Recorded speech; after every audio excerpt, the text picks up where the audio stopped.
way that they did it before, that rail used to be made of steel, and if he would have hit that steel rail, it would have been a catastrophe maybe. So that rail able to kind of withstand that force of, Arabians are a little bit lighter, but still, an 1,100-pound animal, a 500-kilo kind of animal, and still kind of go on and kind of ricochet back was really the key. It would have been a disaster in the old days if it had hit that and bounced back into the racing pack.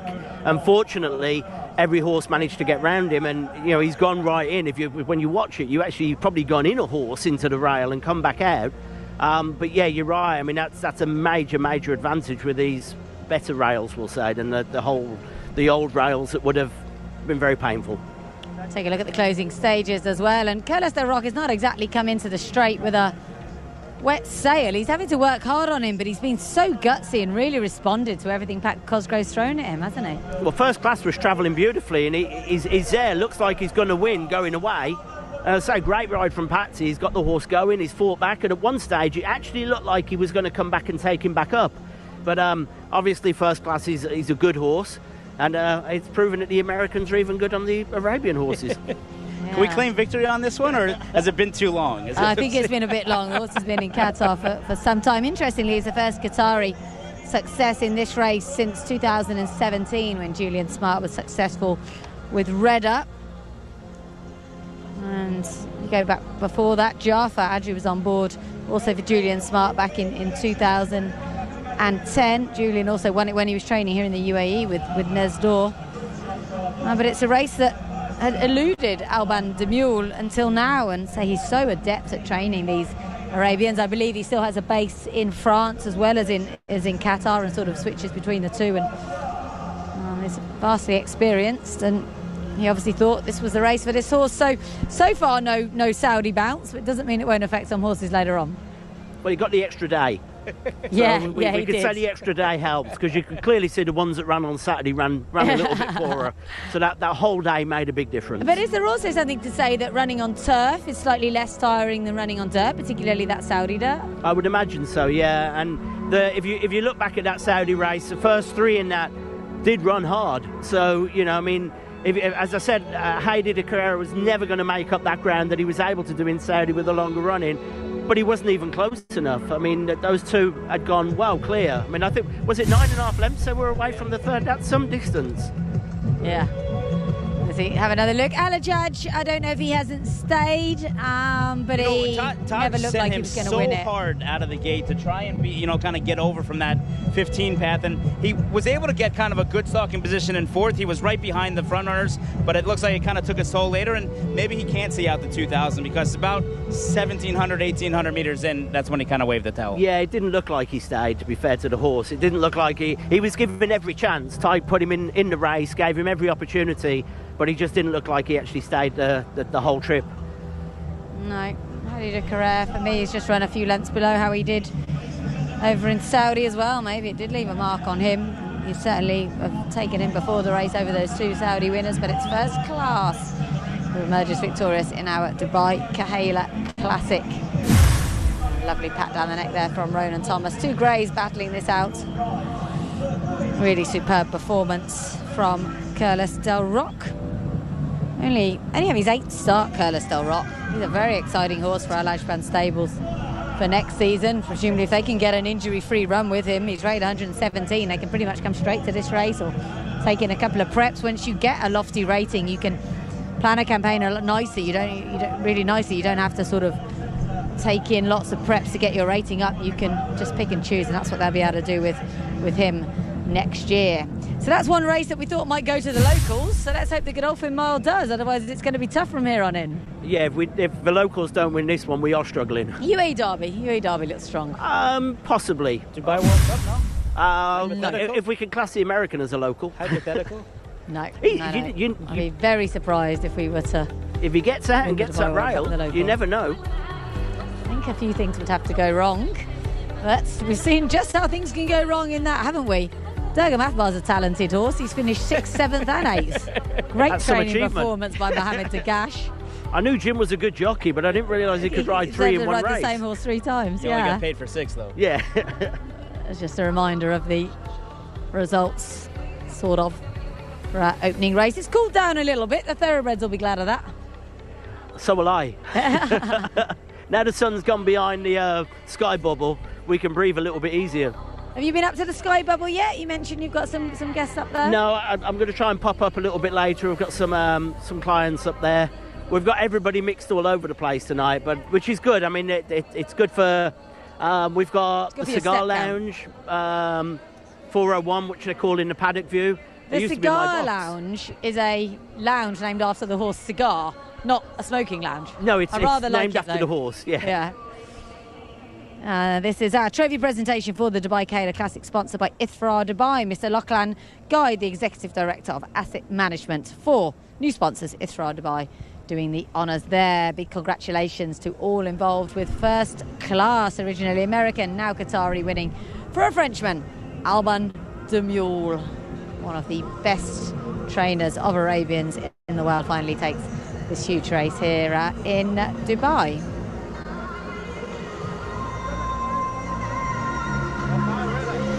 See our winning jockey head up in a moment as well, Ronan Thomas. I believe he's been based in Qatar for several years. I think he's also spent a fair bit of his career in France. And it might only be the Arabian race, but they're really not regarded as second-tier horses over here in Dubai. We love our Arabians. In Abu Dhabi, they very much get top billing over the thoroughbreds. And this race is a hugely important part of the day. It swapped places with the Godolphin Mile for a while, Justin. I couldn't get my head around that when the Godolphin Mile was run as the first race. That was a bit strange. Yeah, I think we had Shamal Nabras in it the year they ran it as the first race, and it was way too hot for them. I actually, if I remember correctly, he ended up with heat stroke. Yeah. So I'm glad they've swapped it back, because the Arabians are more used to the heat than the thoroughbreds. Yeah, the Arabians do just handle the heat a little bit better, of course, being native to the region. Let's recap race 1 on Dubai World Cup Day.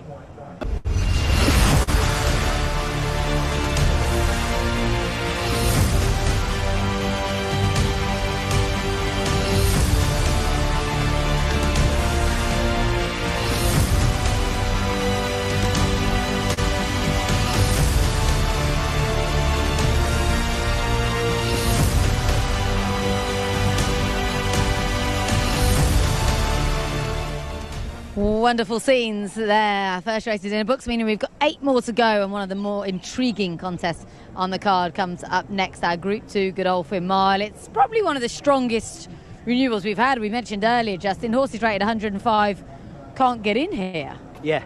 And I mean, the great thing is, I know it only says 3 on the page, but I think there's 4 horses that have come from the Godolphin sale. So, you know, the locals have had a chance to buy horses for this race. You've got horses coming from America, you've got horses from Japan, from Saudi, you've got a proper international race, but this is the one that I think the locals have the best chance in today. Wonderful to have His Highness the Crown Prince Sheikh Hamdan bin Mohammed Al Maktoum with us this evening, as indeed he always is for the Dubai World Cup fixture. He was also front and centre at the Dubai World Cup welcome reception the other day. It was marvellous. People were kind of falling over themselves to try and take photos of him and things like that. He's so popular here, and he's making his way into the Royal Majlis in time to see the action unfold in the Godolphin Mile, in which Godolphin have outside chances, I think it's fair to say. Storm Damage is a hugely exciting horse, but takes on the dirt for the first time, and we have Dubai Icon as well in there for Godolphin. But wonderful to have His Highness Sheikh Hamdan with us as we take a look from the skies once again at Meydan Racecourse, which is shaped like a falcon, as you can see from certain angles from the sky. Chad, why don't we see more Americans in this Godolphin Mile? I know we've got 2 in the wonderful Snapper, Sinclair and Bankit, but it's not, for me it would be it's very winnable for them. A lot of times we come here for a few different reasons, but you know, the fact that it's a Group 2 and not a Group 1 is something that kind of affects it, and the fact that the purse is $1 million when some of the other races later on in the card are worth more money.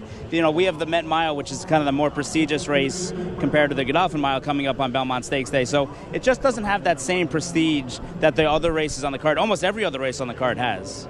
Take a look at the conditions then for our Group 2 Godolphin Mile, the first of our thoroughbred contests this evening.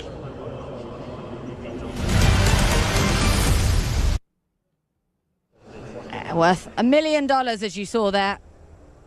$580,000 to the winners. You've got to be Age 3 and upwards to run in this.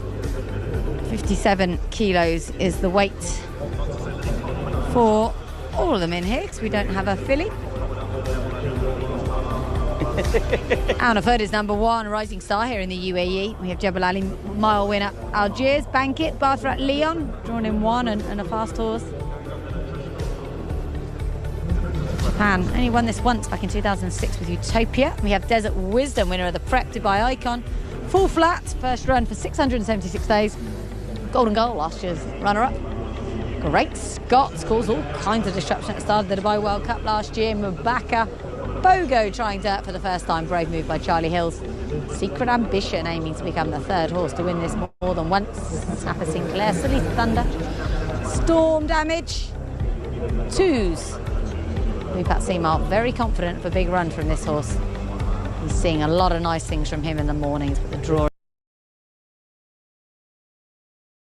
isn't ideal. Perhaps in 14, as we look at the course and distance, they do start in that kind of dog leg. It makes it a little bit difficult to the first turn. We'll see if we can take a look at the horses going around the parade ring then. They've been in there for some time. Taina Sheikh Hamdan taking a keen eye on proceedings, of course. And this is Al Nafud, Justin. He's so exciting, isn't he? 2 from 2 over course and distance. Yeah, I actually thought for a while, I actually thought they'd target the World Cup with him. They did originally. Yeah, so I was surprised when he came into this race, but I was speaking to the racing manager of the group, and he said they just thought he was a little bit young, give him 1 more year before going for the World Cup. But I saw Maria from the Godolphin Sales in Newmarket a couple of weeks back, and they were very excited that he was coming here. She was hoping he was going to run in the World Cup as well for them, because it would be such a good advertisement for the Godolphin Sale. And this race has been won now. Is it once or twice with horses from the Godolphin Sale? I know Secret Ambition, of course. Golden Goal was second. Both of them came from the Godolphin Sale. So did indeed. Al Nafud was actually one of the pricier horses from that racing in Dubai Sales. Graduate from it just in September, cost 425,000, but he's a really gorgeous horse, and they just felt, Vipat Seymour felt mentally maybe it'd be a bit too much for him in the World Cup at this stage. This is Algiers, Chad. Miss Super Saturday, as we mentioned. It has his first run on the Meidanda this evening. And he ran well at Jebel last time. Obviously was able to beat Remorse, who we're going to see later on in the Dubai World Cup. And he certainly looks well for a horse who missed Super Saturday. Maybe not the fittest of the group, but he looks pretty solid. It's a little bit warm to me, Algiers. Simon Crisford had a bit of bad luck with a non-runner on the card later on. This is Bankit. 3rd of the Monmouth Cup, 2 starts ago. Only 5th at Oaklawn last time, then. It's a millionaire for Steve Asmussen, but he's really going to have to refine his form in order to get here. You know, Asmussen's barn has 2 horses, and I think Snapper Sinclair might be the better one of the 2, but Bankit, Steve Asmussen says better 1 turn than 2. Yeah, absolutely. This is Bathrat Leon, who's got career stats of 3 from 13. So he's a Group 2 winner. That came in a race called the New Zealand Trophy at Nakayama.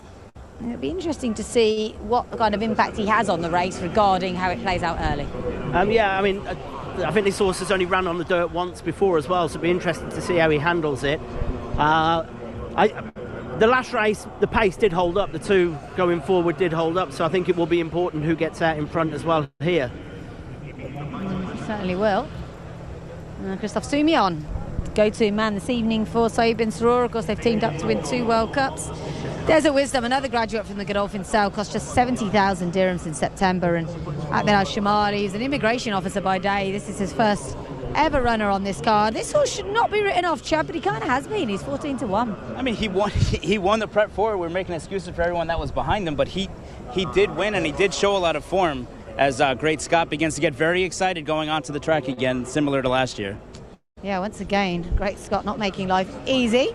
This is Dubai Icon, Justin. He won by half the track, didn't he? Beating Remorse on a day when the form's extremely whiffy. Everything that won the start won the race. Yeah, everything went right for him that day, but his last 2 runs have been pretty disappointing, so you'd kind of not think that he'd be in the picture. And we haven't seen him in 20 months' time either. Yeah, great Scott. He's obviously a fizzy type. He should know better, really. It's his 20th start. His form looks very good. Last time out, he was second behind Emblem Road. And was a winner step of the way. Emblem Road did exactly what he did in the Saudi Cup in this race as well. This was the King Faisal Invitational, and he ran a great race. And I think it's smart to let the normal jock ride him instead of Frankie Dettori. I don't think Frankie really wanted a flying disappointment before the race like last year. Yeah, I bet he wasn't too upset not to ride him. He would have an outside shot. Actually, he was about 18-1 this horse yesterday. Now he's 9s. Secret Ambition, Justin. I'd love to see him win this again, and I really think he can. Oh, he definitely can. I mean, I always remind people I was the underbidder on him because his breeding was exactly the same as Belgian Bill, Exceed and Excel out of a Singspiel mare. He's such a tough horse, and if he does get out from his draw, which I think he can, I think he's got the early speed of the ones drawn 1, 2 and 3, and if he can get out and get there and he gets the rail, he's got every chance. We had a brief look at Snapper Sinclair. They're 4th in the race last year. This is Solis Thunder, who's a hold-up horse. He'll be coming late. His most recent win came 3 starts ago back in November in a race called the Musashino Stakes. That was a Grade 3 over 1,600 metres at Tokyo. But he's got a strong piece of form recently. He was 4th in the February Stakes behind Cafe Pharaoh. This is Pogo. I had a good chat with Jamie Insole the other night, who's the assistant to Charlie Hills, and they know they're punting here, but he did say he's very quick away. They're pinning their hopes on that.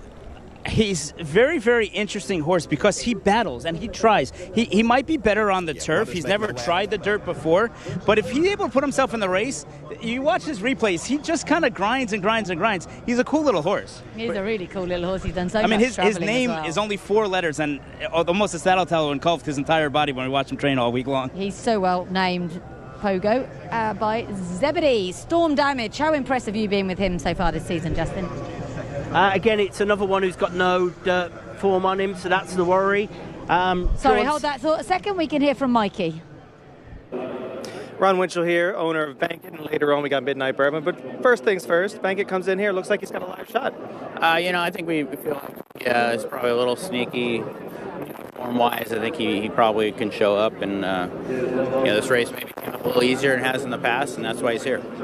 And he's one that's shown, it looks like his best speed figures might have a little moisture underground. It's going to be a drier track today. Is that worry you at all, or is it something do you think he can overcome? No, and I think kind of a one-turn mile, I think is right up his wheelhouse, and that's basically why we're here, is hopefully get a piece of it, and hopefully a first place will be great. Speaking of getting a piece of it, Midnight Bourbon does a really great job at that. Can he get the biggest piece today? Well, look, we keep it showing up to races. He runs unbelievable. He's always right there, and for some reason he just finds himself at the short end of the stick and coming in second, third in the Saudi Cup. I thought he ran great. Just came up a little short, and you just hope one more little bit out of him and get him to the winner's circle. He showed a nice little stalking dimension there, and where he with a nice little run. Do you think he'll do that again this time? I think that's a great spot for him today. Yeah, if he can just lay in third, if you will, or fourth, and kind of stalk him, I think he'll actually do very well doing that. I mean, he hasn't. Other races, he found himself on the lead and then got run down. So we're hoping that a little bit different dimension, maybe we'll see a different result. Best of luck to you. Thank you. Great to hear from Ron Winchell there, the owner of Bankit, and of course Midnight Bourbon. Later on, we saw Mabaka just in the grey there, a little on his toes at the start. Anything to worry about? No, he's been like that a couple of runs. I absolutely adore the horse. When he won over 6, he looked exciting. And then when he won over 7, he was drawn wide. He travelled wide the whole way. He picked up. I know a couple of people said they weren't sure he stayed on Super Saturday, but if you watch the race back, he was going ahead of everything else behind him. He just got beat by Desert Wisdom having, that dream run on the inside. I think he's got a massive chance. I really do. Yeah, so do I. I had Dane O'Neill talk me through the race a few weeks ago, and he said there's a little bit of a doubt in his mind that the horse isn't just a 7-furlong horse. But he said, look how far wide he went compared with Desert Wisdom, the winner, who just had this dream run on the rail. So I think he's got an absolutely huge chance in here. Chad, what was your selection in here? Where do you see this going? I ended up going with Al Nafood. His 2 races going the 1,400 meters were very impressive earlier on in the year. And then, of course, the race he ran against Hot Rod Charlie, for 1,600 meters, he's head-to-head. Obviously, the last 300, Charlie kind of pulled away. But he's a really exciting prospect in the Bupat Seymour barn. And, look, we're not talking about 2s. I don't think we should forget about 2s, because if he ever switches leads, he can win this race. Well, I actually was talking last night, and I said he's the forgotten horse. He's hugely overpriced. I mean, if he runs his best race, and as you say, if he ever decides to switch his leads, but if he runs his race, he could definitely be right up there, picking up a 3rd or 4th place finish. I think last night I looked and I think he was 50 to 1. I was gobsmacked to see him at that kind of price. We did a little interview with Bhupat Seymour a couple of weeks ago, which people will have seen on the winning line, and I put the question to him about Tooze switching leads, and he's sick of talking about it. He said the horse isn't going to do it now. He's never done it in the mornings. He's never done it in a race. If he does it, he'll get a length. But do you know what? This horse is training so well right now. He's going to run a huge race. That's what he said. So if the horse gets beaten a length, I'm not going to mention the switching leads to him because he won't want to talk about it then. But he has got 3 very strong chances in here, Bhupat. And Tig really did have to agonise over which one to ride, because getting off a horse who won you a big race like Secret Ambition is not an easy. Yeah, it's almost one a bit like William Buick's decision in the sprints. It was one of those where whoever was second pick was never going to be disappointed with which one, Tig picked. They were going to get the other one. I personally would have found it difficult to get off Secret Ambition, having won last year so well. But I understand his logic. It's a young, exciting horse, and maybe that was in his mindset. But I think if Secret Ambition wins, none of us will be surprised. The one thing with Secret Ambition, too, he ran a pretty good race in the Saudi Cup around the route of ground. I know it was 1,800 meters. But Bhupat said after the race he scoped him, and he did scope with Mucus in Switzerland, maybe from the ship and everything else. So if he doesn't have that, because they've cleared that up, they've had enough time to clear it up, that'll help him stay out a little bit longer. But also, he ran a big race in Saudi. Maybe in Tig's thought, you've got a younger, fresher horse. Al Nafadi's had a bigger break, and that could have led him that way. Because we've said a number of times, trying to come back to another big race 3-4 weeks out is not easy. Well, I think that's a good point. I mean, Al Nafad, they decided last time, they got the rating of 111 after the run against Hot Rod Charlie. They were targeting this meeting. We'll keep him fresh, we'll go for the World Cup. Then they said, we'd rather win a race than place in the World Cup. Hence, Remorse goes to the World Cup. This horse comes here.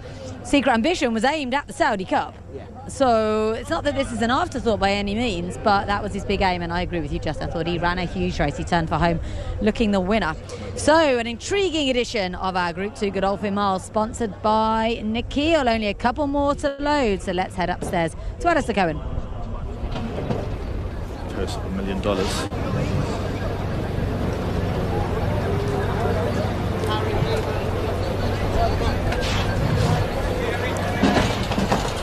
Dubai Icon joins the lineup.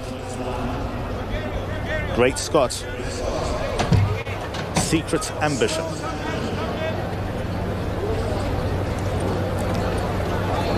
Time for the Godolphin Mile.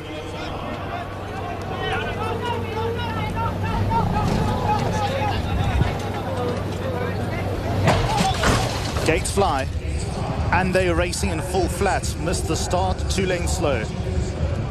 Some mad scramble in the early stages. Bathrat Leon broke out well. Storm Damage, though, goes off to the head of affairs. Bathrat Leon needed a bit of riding, though, to go into the lead. Then Desert Wisdom, who races away in third. Mubaka is handy enough, and then comes Bankit at their outside. After them, Snapper Sinclair, racing about 4 lanes adrift. Great Scott in the red jacket, races exposed at the outside of runners with 2s in the black and beige. Sully's Thunder midfield, Pogo midfield. Alna Food just being nurdled back onto the bridle. The gold colours against the inside rail. Golden Goal keeps him company. Algiers is on the improve. A couple of lengths away to Secret Ambition, who's totally out of his zone. He's 3/4 of the way back. He's about 9 lengths adrift. Then comes the slow starting full flat, and Dubai Icon is at the end of the field. And it's Bathrat Leon in the lead by 1 length. Shows the way of a Storm Damage, who goes well enough in second. Then comes Desert Wisdom sharing third with Bankit. Bankit at the outside is about 2 lengths off the leader. Sully's Thunder in the yellow and blue colours. Mubaka's next best. Great Scott 2's at the outside. Algiers been asked for everything. Golden Goal still got about 8 lengths to make up. 3 away to Secret Ambition. Then comes Dubai Icon, but they straighten up, and in front is Bathrat Leon. Gave a lovely kick at the top of the straight. Storm Damage. Then comes Desert Wisdom in the 2 shades of green. Bathrat Leon a 2-length leader. Desert Wisdom wearing down Bathrat Leon. Bathrat Leon still the leader. Holds sway, holds the advantage, and a front-running demolition from Bathrat Leon. Second goes to Desert Wisdom. Third to Storm Damage. Sully Thunder, Mubaka, they were ahead of Bankers. Further back, Great Scott, Algiers, some didn't get into the race. Dubai Icon, Snapper Sinclair, 2's and Secret Ambition, they were ahead of Golden Goal. After them, we had the likes of Full Flat, Pogo, and Alna Food was simply off colour.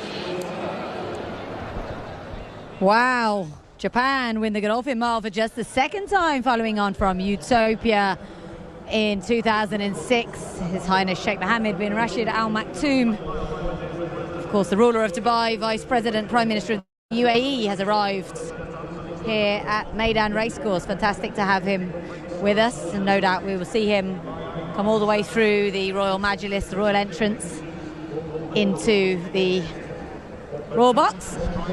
He's just crossing the bridge at the moment.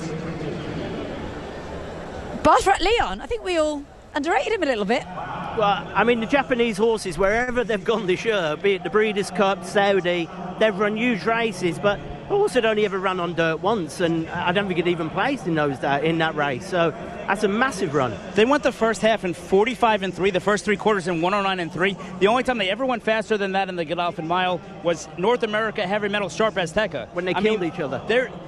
This horse made the lead and nobody came and got him, but he ran fast fractions. It's his absolutely remarkable performance because nobody can get to him, and they were trying. And you've got to give credit to Desert Wisdom. I mean, we kind of almost said, oh, that was a big run because he got lucky on Super Saturday, but he's backed it up, and that's a huge run.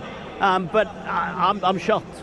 I wouldn't have tipped that horse. I'm not as shocked because I've been looking at the horse all week. He goes around in the mornings with Panther Lassa, and one of them is super popular because if you tweet a picture or video, it goes crazy, and I can't work out which one it is. I assumed it was Panther Lassa.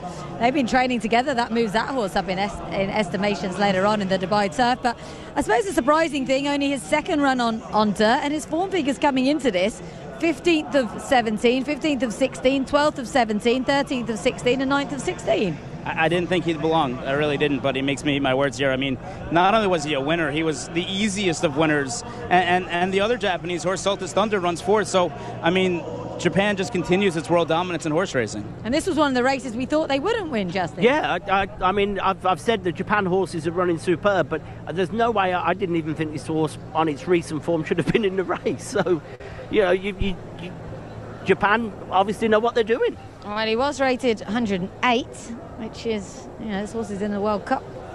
Rated that. I say he was a Group 2 winner at Nakayama of the New Zealand Trophy. I think the one thing you can say, though, from the local perspective is horses like, I mean, that's maybe the first time Al Nafud's had real kickback. He was eased in the end. Yeah. He never went a yard. He didn't get into it. I think he resented the kickback quite early because he didn't get out.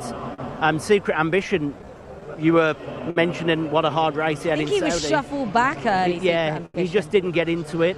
Mubaka looked like he was and then didn't really get into it. But the front two have huge races. And in all fairness, you've got, you know, 2 horses in the top 3 really don't have any dirt form whatsoever. So when we're sitting here saying you've got turf horses running in the race, it's proven it can happen.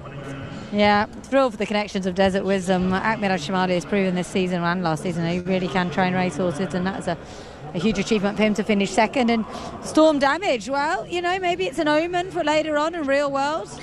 That was a good run. I mean, they're certainly hoping so, right? I mean, this is a horse with a promising future, and it's going to be interesting to see what Saeed bin Suroor elects to do with Storm Damage as things go on. Does he try and stretch him out maybe next year and look like races like the World Cup, or maybe take him back to England and have an English campaign with him?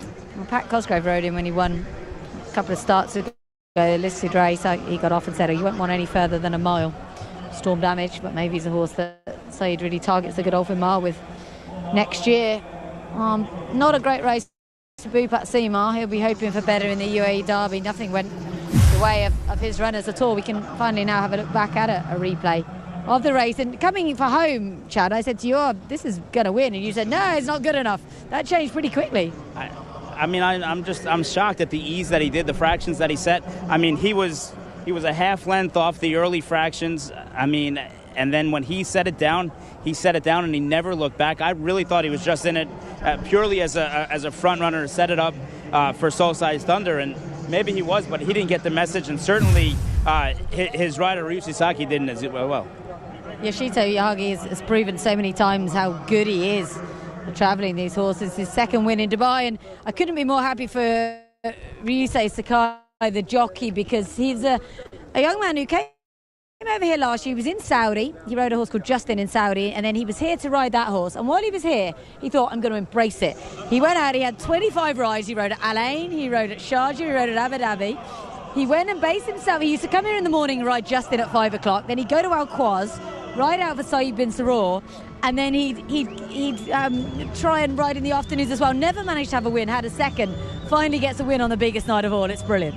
And not just him, but the rest of the connections as well. I mean, trainer Yoshida Yahagi, of course, famously trained Contrell, that won the Japanese Triple Crown. He trained Real Steel, who won the 2016 Dubai Turf. And he shocked America when he won 2 Breeders' Cup races last year with Love's Only You and March Lorraine. So he knows how to prepare his horses for the big day. And that's so, so important. He's won in Dubai before, and he thought this horse deserved the shot, and he was rewarded today. Yeah, getting a fairly big cheer from a section of the crowd. Probably the Japanese section of the crowd. A bit of a stunned silence when he crossed the line in front. This son of Kizuna. And yeah, Mr. Yahagi really is the man. He's very cool as well. He loves his travelling. This horse has earned himself a little stud career. Well, he already had a stud career, didn't he, as a Group 2 winner. And what does this tell us about the track, do we think, Justin? Bearing in mind he's won from 1 and he dominated. Well, we thought he'd go forward, but it does look, I mean, the 2 dirt races so far have been the horses that have gone forward. They haven't been caught. But we do think that when the heat's on it, so as it cools down, we've got a couple of turf races coming up now. The sprints, I think, will be completely different. I think they're just going to go hell for leather. But I think early doors, we've called it right, that if you get towards the front, you've got a huge chance. Well, I think we've also seen today how difficult it is to get to the front. Yeah, I mean, we were all sitting there going, well, Helmford, Secret Ambition, they're going to go forward. You know, RB Rich Like Me, they're going to go forward. It's not proven to be the case. You know, it's one of those things where you always used to joke, you don't know speed until you've seen American speed. We always talk about that for the Golden Shaheen. Well, with Matera Sky in years past. Well, just hold that thought. We're going to hear from our winning jockey. Ryuse had a fantastic ride there. It was gate to first. Congratulations, Ryuse. Just take us through the race. You know, you broke on top and kept going. Good tactics. Yeah. So he jumps well and relaxes all the way. And he's great response and nice improve. He liked the dirt out there. It was a different kind of dirt than Japan. Yeah, he likes this dirt. Yeah. It's a little bit tighter. Yes. And was it the plan to always be forward with him? Just one thing. Go front. This is it. Yes. Yahagi's tactics.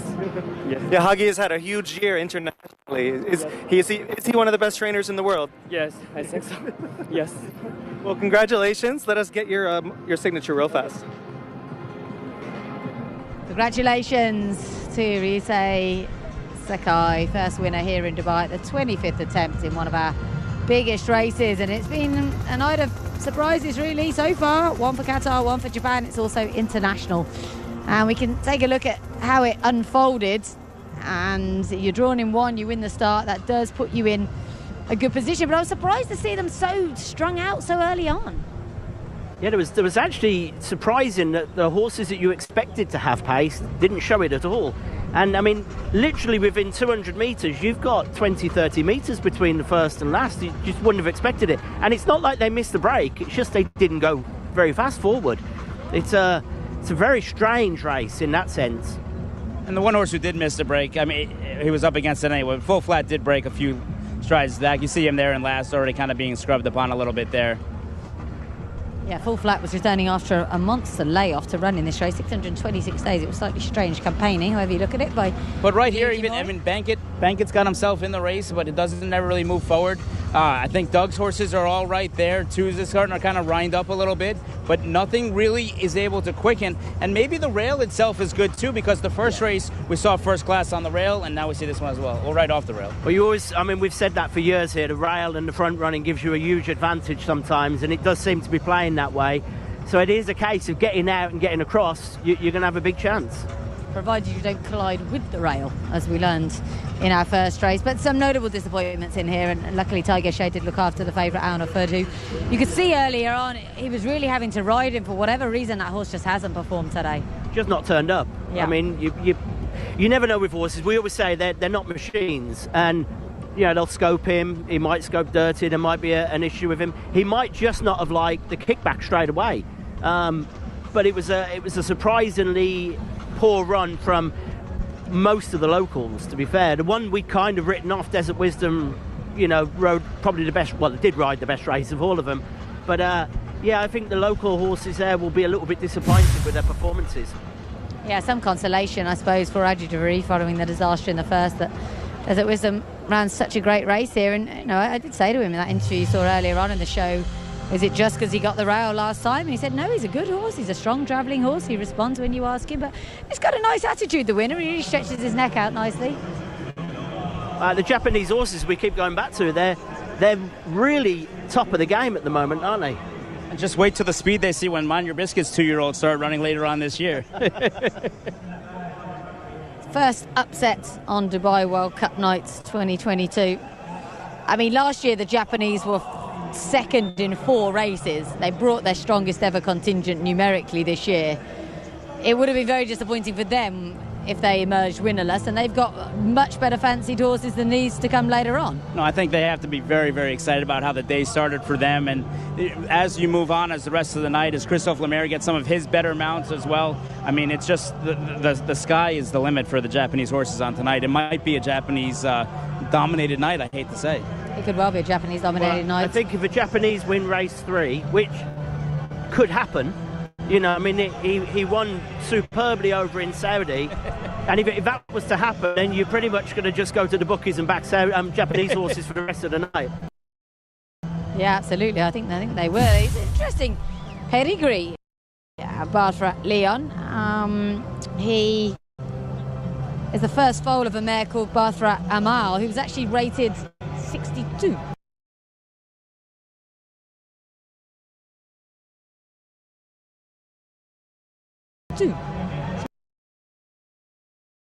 A dirt pedigree. Kazuna, the sire, had his first 2 year-olds in 2019, was the winner of the Japanese Derby and the Prix Niel, one of the Art Preps. At this point, this is where we knew, well, I think we knew already, Alneford not going to be winning this year, and I thought Storm Damage was the only real danger to Barthrat Leon at this point. I mean, you see Muthakar a little bit, making a little bit of a run, but they're all just kind of running in place. I mean, Two's out there on the outside, but nobody's gaining any bit of ground at all on the winner. The winner's just digging in, like you said, stretching his little neck out and just keep finding more and more as every stride goes on. Nobody gained on him the entire length of the stretch. He started in front by a length and a half. He ended in front by a length and a half. Pretty much every horse stayed where they were turning in. Like, I was watching Mubakar, obviously, but he seemed to go forward, then just stayed where he was. Probably the only one that finished with any better than his position was Desert Wisdom. Yeah, absolutely. So much credit goes to Desert Wisdom. They could have been tempted as well with him once he got the 111 rating. They could easily have gone, heck, we'll go for the Dubai World Cup, because plenty of people have been tempted by $12 million in the past, but they said, no, he's a miler, we're sticking in this, and it's worked out really nicely for them with that wonderful check. So congratulations to the connections of that horse, faring the best of our strong local contingent in second. I think the interesting thing, too, is we talk about how this contingency is not afraid to travel. We talk about how the Japanese, if they're 1-2 in the UAE Derby later, are going to try and move forward to the Kentucky Derby. Is this a horse that maybe we see joins one of those horses in America and looks at a race like the Met Mile on Belmont Stakes undercard? Could happen.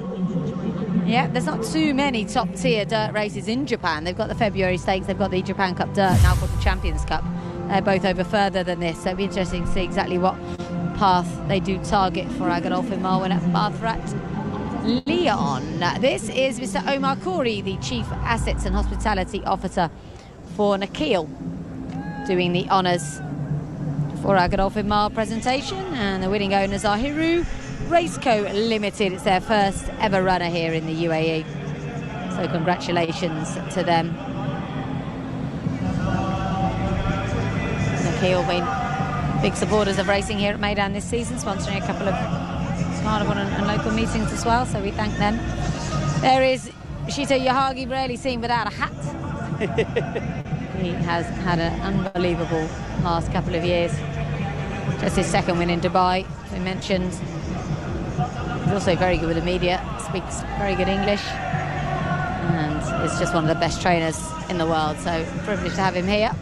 And that young man, Ryusei Sakai, big congratulations to him. He worked so hard when he was here last year, and he just so unlucky not to get a win. He desperately wanted one here, but I think he would have been pretty happy to have saved it until now, so congratulations to him. Everybody back up for a photo. First of our thoroughbred races. The Godolphin Mile is in the books for 2022. Will we be seeing more Japanese connections on that podium later on? I think we might well do. So Justin, you're going to be leaving us in a second, so we'll get your thoughts on the Dubai Gold Cup. Manobo first, the rest nowhere. Well, I've been very strong on Manobo, but I said 2 days ago Stay Foolish was the each way play, and I'm feeling that's quite a strong call now. I mean, I think I am. I was quite confident last night when I said I thought it would be Manobo, Stay Foolish, and I had Rodrigo Diaz to finish third. But that was just confidence late last night. That was my call then, and I'm going to stick with it now. A lot of people like Rodrigo Diaz, I think mainly on sort of the David Simcock training methods. We know he always has a lot to work on, and the horse should improve. It's a horse owned by Australian connections and are likely going to be targeting big races over there later in the season. Charlie Appleby, of course, trains Manobo. And he's got 5 strong chances on the card, Chad. This is the one, though, that if he doesn't go in, they're going to be nervous. Yeah, and it's one of those things when the day starts getting kind of a little bit strange, like the first 2 races, when you have the heavy favorite, you get a little bit extra nervous. And Charlie's one that doesn't get too nervous, and Manobo's one that normally eases your nerves, though. So we'll see what happens here in about 30 minutes. Yeah, absolutely. The off time for our Dubai Gold Cup is 4:55. As a reminder of the winner of the Godolphin Mile. Second went to the UAE Desert Wisdom. Third UAE Storm Damage. Fourth Japan again, Salith Thunder. Mubaka running a creditable race in 5th. Snapper Sinclair 2 spots behind last year. Great Scott in 7th, and Algiers for James Doyle finishing 6th there for the Simon Crisford team. So big old shock in our Godolphin Mile.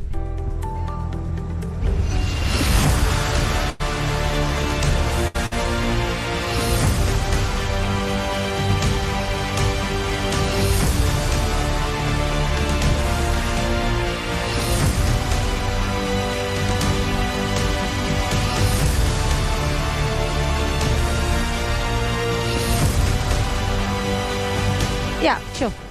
Yeah. Yeah, many thanks to our team working hard behind the scenes putting together that highlights package for you. Well, as we mentioned, Manobo is the hot favourite in the Godolphin Mile. Let's hear from his trainer, Charlie Appleby, who, as you'd expect, is pretty confident.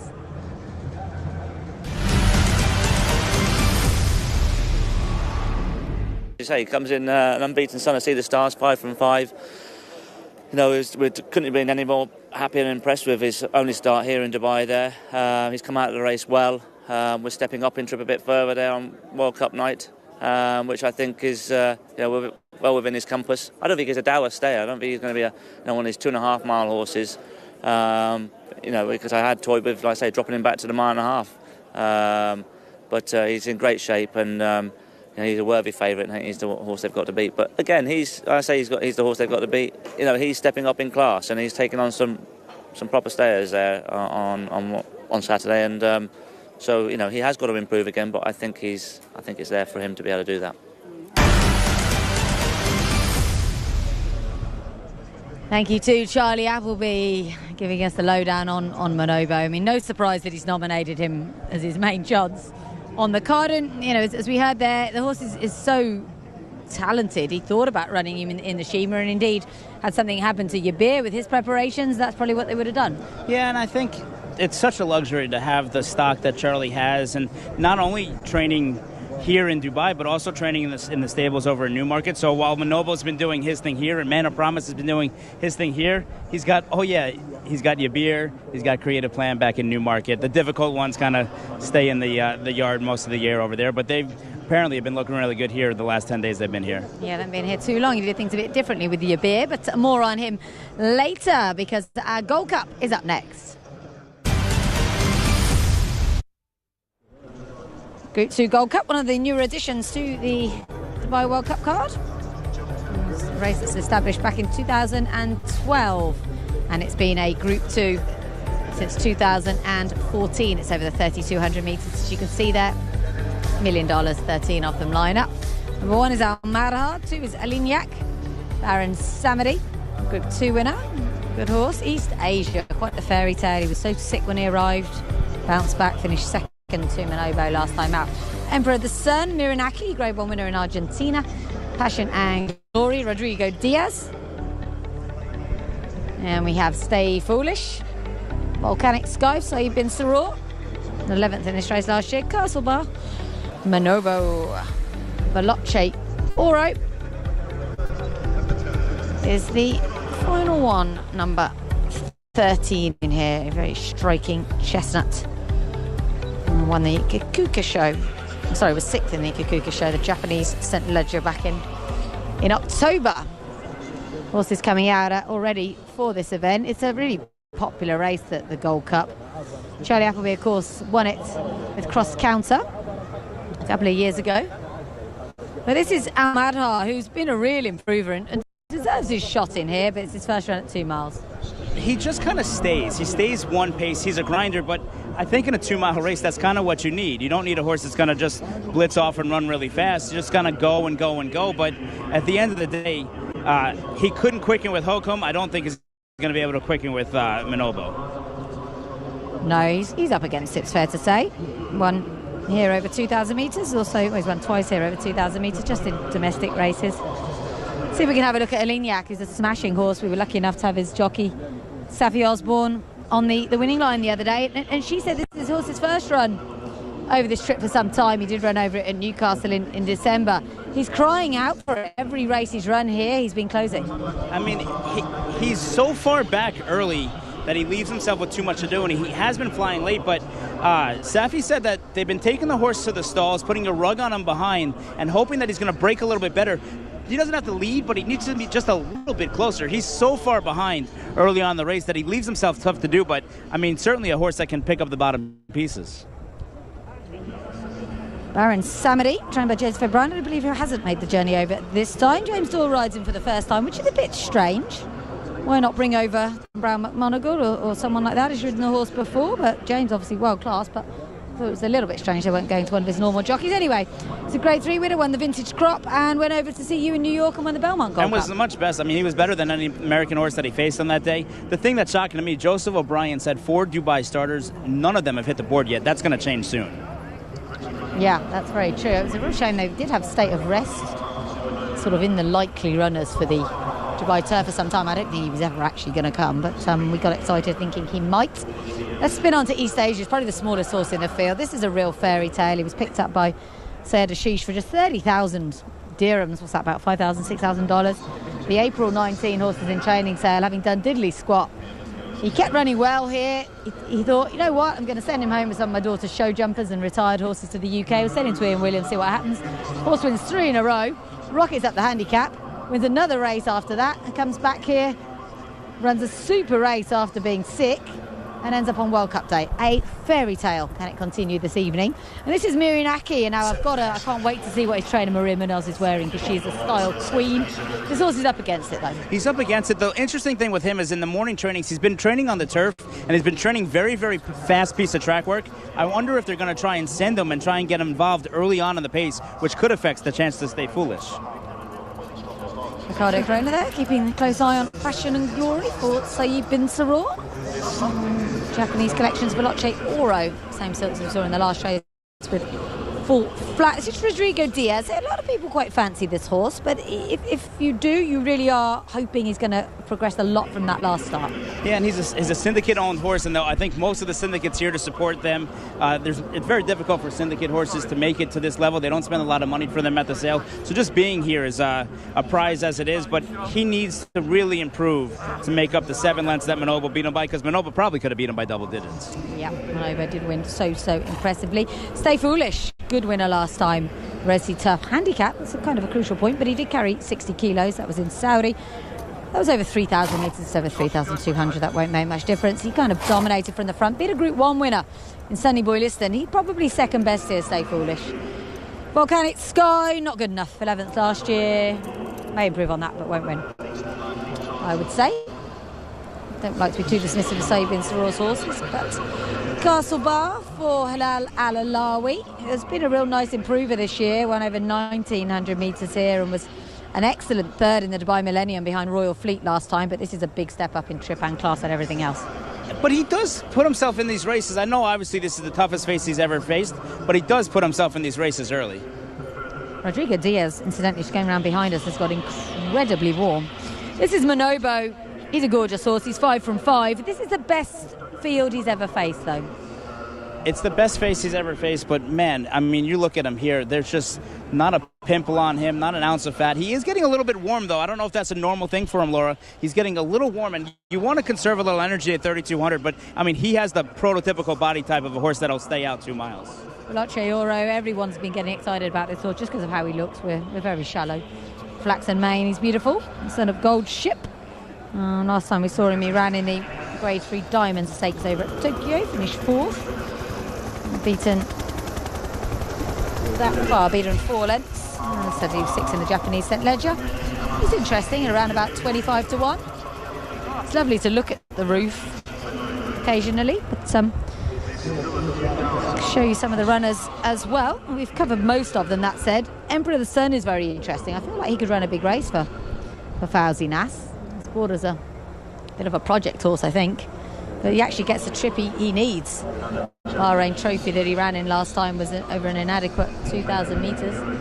He's number 5 here, Emperor of the Sun, as Stay Foolish goes out. Stay Foolish has been fun to watch in the mornings, hasn't he? Big personality. He comes up right close to the rail, has a good look at everybody. No, and I mean, for a turf horse, he handles the dirt really just fine. Some of those Japanese horses, you see him kind of get on the turf course in the morning time, but Stay Foolish just had no problem at all handling the sand in the morning times. Miranaki. Wouldn't it be great? Because Maria is the most sporting trainer. She will go anywhere and run anything on anything. She loves to travel. He does have the back class, but it's been a while since he's got that win. It's such a big ask. And he didn't run bad against Stay Foolish, but he was never traveling like a winner. And over here, when you got to face Stay Foolish and then add in Manobo and even Baron Samedi, it makes it really, really big ask. Yeah, it's going to be up against it. She has had this as the plan for a long time, though. She said, we're going to go over to Saudi, run there, we're going to come back to Dubai and run in the Gold Cup. The horse has a lofty rating, which means you can plan such things a long way out, as I mentioned earlier on. Manobo, yeah, you said he has got a little bit warm, but there was nothing, and he wears the hood, as a lot of Charlies do, but there was nothing else to concern you. Look, this is the first time I'm seeing him warm up as he kind of canters by us now. He is one of the best moving horses I've ever seen in my life. He does things so effortlessly. He's got this huge, giant stride, and he's just, I mean, he's just a lovely horse to watch gallop. I mean, he does it effortlessly. Veloce Oro was moving backwards a moment ago, which isn't perhaps what Mirko Di Moro would have wanted. There's quite a few horses in this that like to go forward. Stay Foolish is likely to do that, as we said. That's what he did in Saudi. We could also see Volcanic Sky in the past as one from the front, though not for some time. I imagine Williams just going to want to sit in sort of second or third position. Yeah, I think the thing is, when you have a horse like Manobo and you feel like you're on the best horse in what's a 3,200-meter race, it's just ride him like he's the best horse. Don't worry about what's going on in front of you. Just hold that thought a second. Let's hear from Mikey. Ian Williams with East Asia. He's obviously coming out of a big run in the local prep here in the Al Sheba turf. Now, the trophy, rather. How does he translate that into a big run today? He has to run of a similar fashion, but it was a huge run for him that night. I think it was far above what we expected, but the hold-up tactics really prevailed that evening, and I hope they go hard today, and one or two of these horses maybe just don't quite stay as well as they could do, and Richie Mullen said he'll count them down from the turn and see how we get on. Listen, we've had a wonderful experience getting him here. He joined us last year, and to think that we'll be back here for tonight is quite amazing. So we've had a great experience, and this is just the icing on the cake, just to be part. How sort of rewarding is it to get him work through whatever kinks he had and to get him to this level and get an invite to one of the top staying races in the world? Well, he's owned by Said, who's a local, and when he arrived in England, he was rated 70 as a 6-year-old and never won a maiden, so or still a maiden. So he surprised me in the UK, and his one run out here was above, as I say, what we were expecting. So he's only a little horse. He's achieved far more than I would have expected him to so far, and I hope he continues to do that. Well, hopefully you'll hear Laura cheering in the background for him. Best of luck to you. Thank you very much. Thank you. Ian Williams, huge personality. He's such good fun, and he's a very, very good trainer. He's trained a winner, I believe, at every racecourse in the UK. I think there's 58 racecourses now. There were 60 at one point. And he said to me, I went to see him on, I think it was Christmas Eve. He said, I do hope Syed's not going to be disappointed when we take East Asia back to Dubai, because it's a high level of competition. Syed Ashish is the most enthusiastic owner. He is wonderful, and he is so happy to have a runner on this card. And I can see the horse running a big race. After all, he was second to Manobo last time out. And he ran hard, didn't he? And I got a chance to hang out with the ownership over at the Dubai Breeze Up sale, and they said just being here is a blessing. The expectations are low. Richie Mullins was hanging out with them, and look, Richie only has a few mounts on the card today, so he's going to make everyone count. And he said, look, we know we'll see out the distance. We'll go out the back, and we'll give it a crack there at the end. Absolutely. Drawn in 3, go the shortest way around. Let's hope they go hard. He could just land a check. It would be fantastic. I'm not brave enough to take on Manobo in this, though.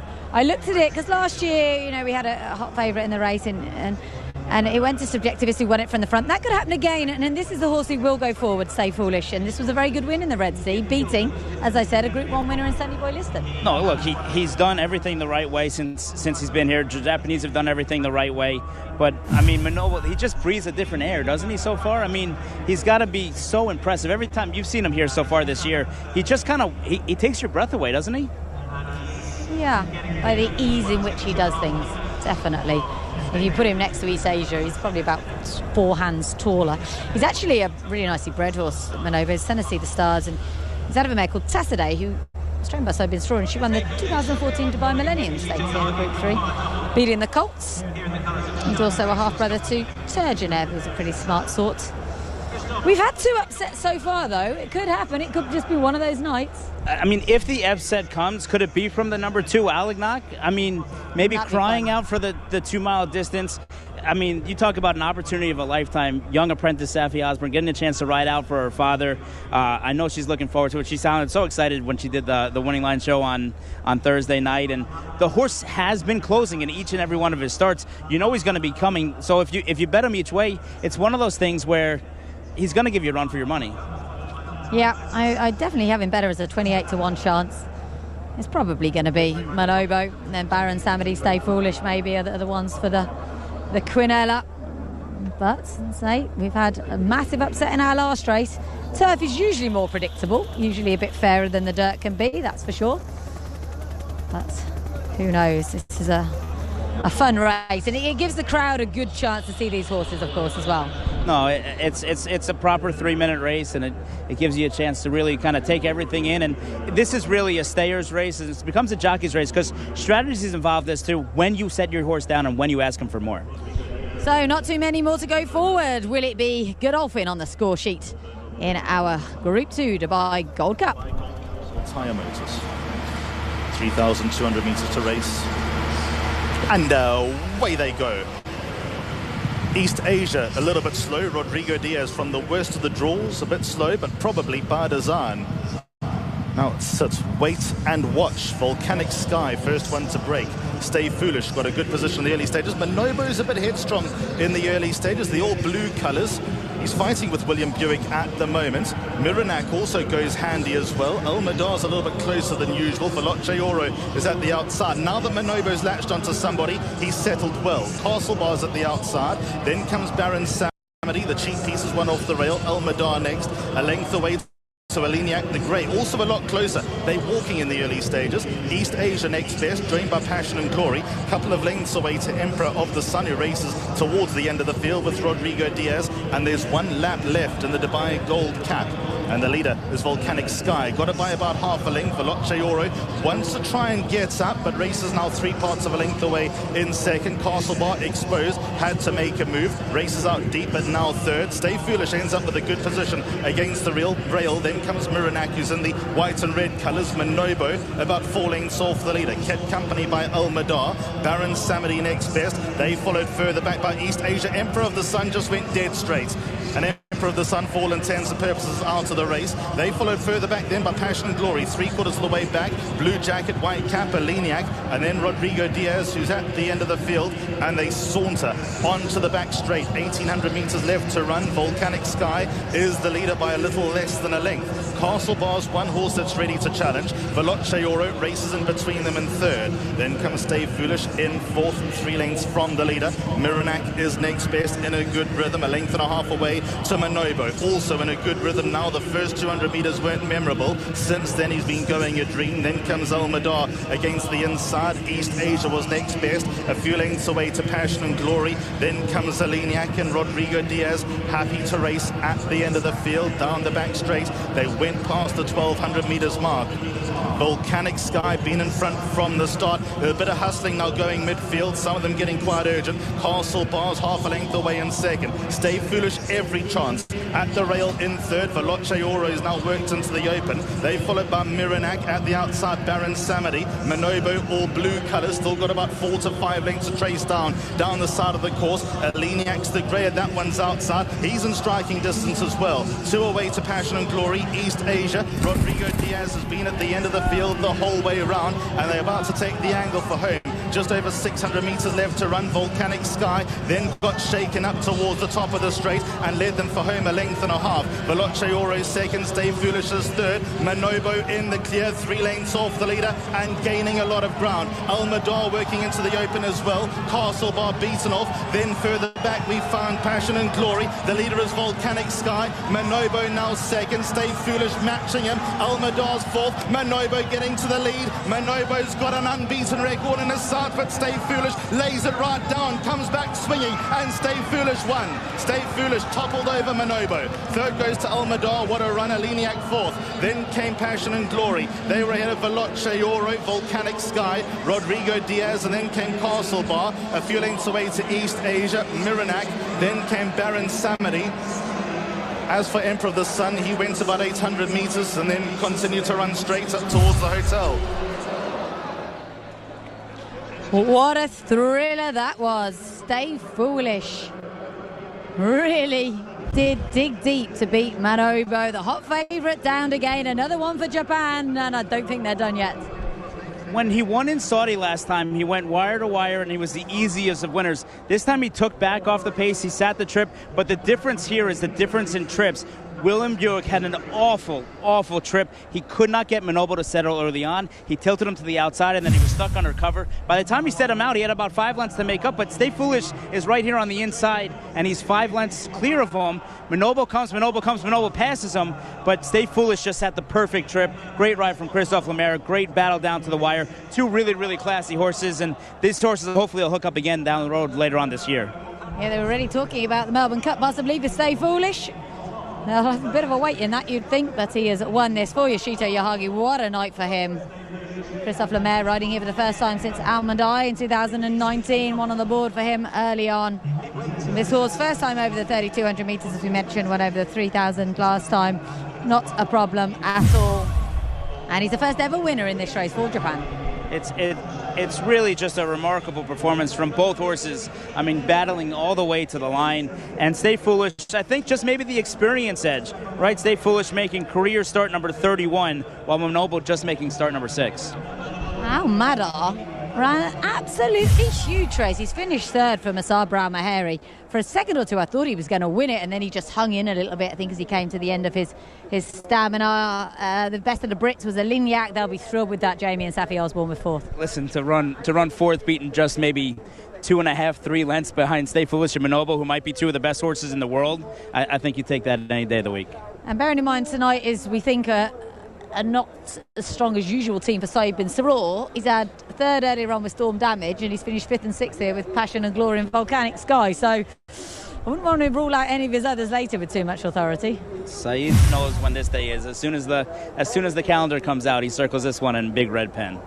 It was a thrilling race to watch. It really was. It doesn't, you wouldn't think after 2 miles it'd come to such a battle like this. But as you say, Manobo went past. He had so much ground to make up.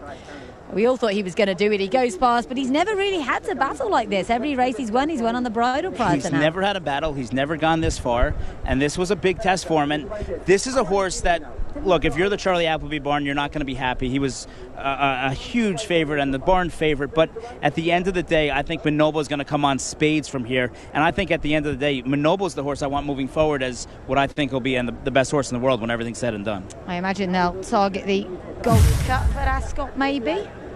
with Manobo, whether it's over even further than this. Or maybe, as Charlie's mentioned a few times, they'll drop him back in trip. As he said earlier on, as you heard, he feels he's not really a dour stayer. Maybe they think he's seen a better effect back at a mile and a half. It would be a nice problem for them to have. As you say, he's run really well, just hasn't had the kind run through the race that the winner had. Stay Foolish. I mean, he is a classy horse. He was 5th behind Glory Vase and Nepal Driver and the like in the Hong Kong Vase in December, so that gives a bit of a boost for their form for later on. Hard to believe that the Japanese might have more success the rest of the day, but I mean, this has just been the MO over the last year, kind of starting here. Loves Only You ran so well in the Shima last year, I think it was the Dubai Turf, but ran so well, they were on second behind Mishrif, and then they just continued on form, and here they go, they're 2 for 2 in their 2 races. Yeah, thank heavens they don't have Arabians. Might have won them all so far. They're probably going to struggle to win the Alquoise, I think. They've got Scheiden in there, and I'm not quite sure what he's doing there. He doesn't really have the best form. They do have Lauda Sion, though, who's a Group 1 winner. It's one of these things where when things are just clicking in the barn, they're just clicking. And that Japanese group is so tight. Most of them came directly from Saudi Arabia over here to Dubai. They've been together now for 6 weeks, and it really just is a family event. They start at the barn about 2 o'clock in the morning time, and by 3 o'clock, they're all out riding out the first set that for an hour. They're under tack, walking these horses around before they go out to the track. They love their horses, and it shows in the results here. The Godolphin team and sadly Manobo right behind us, and crestfallen would be the word. They're not happy faces. No, Appleby camp. It must be tough when you think you've prepared. Obviously, anyone who gets beaten when they've got a hot favourite going to be disappointed. But this was the one they were really counting on. Well, I think when we take a look at the race back, when all is said and done, you're going to see just how much of a trouble trip William had. It started from the very beginning of the race. Even though they're going a quarter in 26 and a half in 52, he could never get him settled and switched off. And in a 2-mile race, you need to save as much energy as you possibly can. And he just couldn't do that early on in the race, which has not really been a problem with Manobo in the past.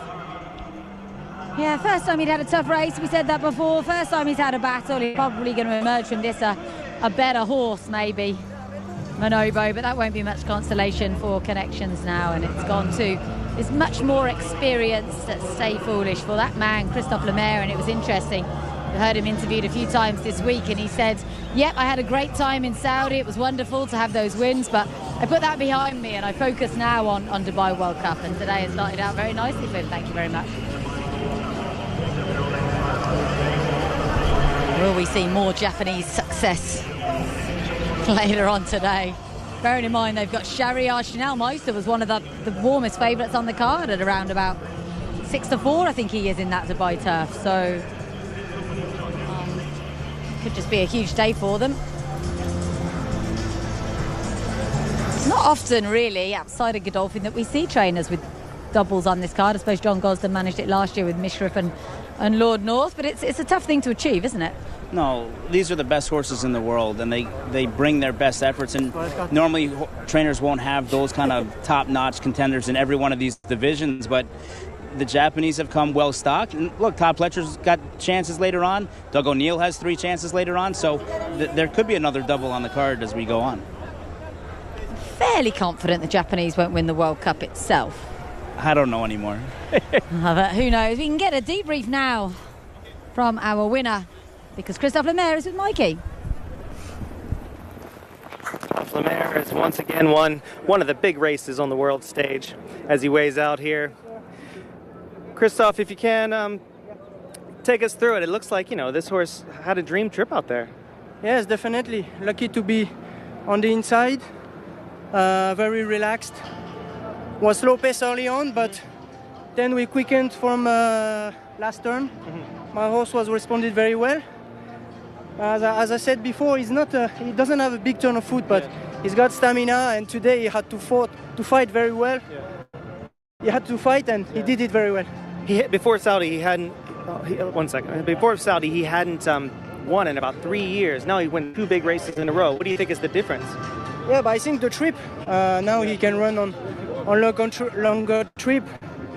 He get tough, and to be honest, when he came to Middle East last time. The horse get really stronger, and he likes it here. he likes the heat and more than me. But yeah, over distance, I think he's going to become one of the best in the world. Well, let's hope so. Hopefully we see you. Thank you. Thank you. Christophe Lemaire, such a nice guy. I remember thinking many years ago, this is the best jockey in France. And then he went over to Japan, which is an attractive thing to do because there's so much money. But they don't make it easy for you. I think they give you a translator for a bit, and then you have to learn Japanese and pass a test in order to stay there and become part of their jockey colony.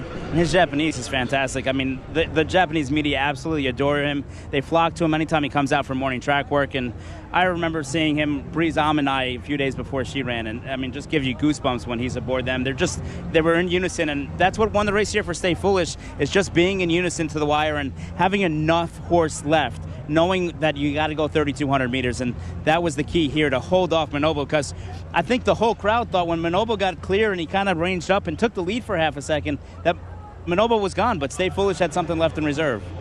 So far, this Saudi form is working out extremely well. The winner of the Kahila, of course, was the winner in Saudi, and this horse as well. So take us through the race from Manobo's perspective. So you see here, I mean, Manobo's just getting absolutely jostled between. He can't settle, and Buick's just trying to get him under cover, He can't do it. He's trying to save a little bit of ground with the 3,200 meters we have in front of us. You see him kind of trying to get over to the inside, but the horse just won't relax. And finally, at some point in the race, he's just going to get him outside, and he's going to go 3 wide, even though he's got nowhere to go, just because it gives him the opportunity to just shut off a little bit, because he just would not settle early on. And look, Charlie Appleby might be the best trainer in the world. This is the first time we've seen it from him. I got a feeling it'll be the last time we see it from him. He'll get this corrected. This is a concern later for Yabir, though. A horse that we know could over-race. He did it in the Breeders' Cup Turf, and he's coming here off a layoff. This horse had the prep, which should have taken the fizziness out of it. Yeah, no. Yabir, Charlie's kind of funny when you ask him about him. He says, I don't know what he's going to do in the race. If he's too fresh, he might be gone, and William Buick's going to be tired after this ride. But, look, he's a consummate pro, and you got to kind of have short memory and move on to the next one. And the next one is going to be a fun one, hopefully, for William Buick, although an agonizing decision it was. Well, it won't be so fun if James Law sails past him on Creative Force, although they are great mates, which will definitely help.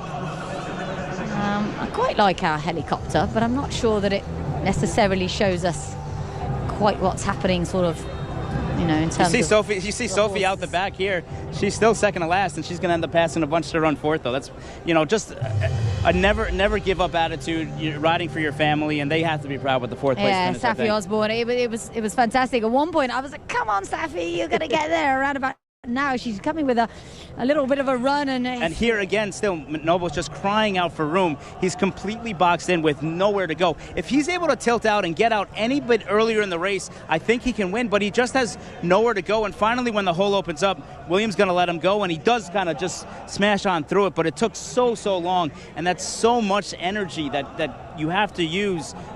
Turn on, turn off, turn on, turn off, and it's just going to get him on the wire. This is where the crowd really responded when the horse came out, started really eating up the ground with his giant strides.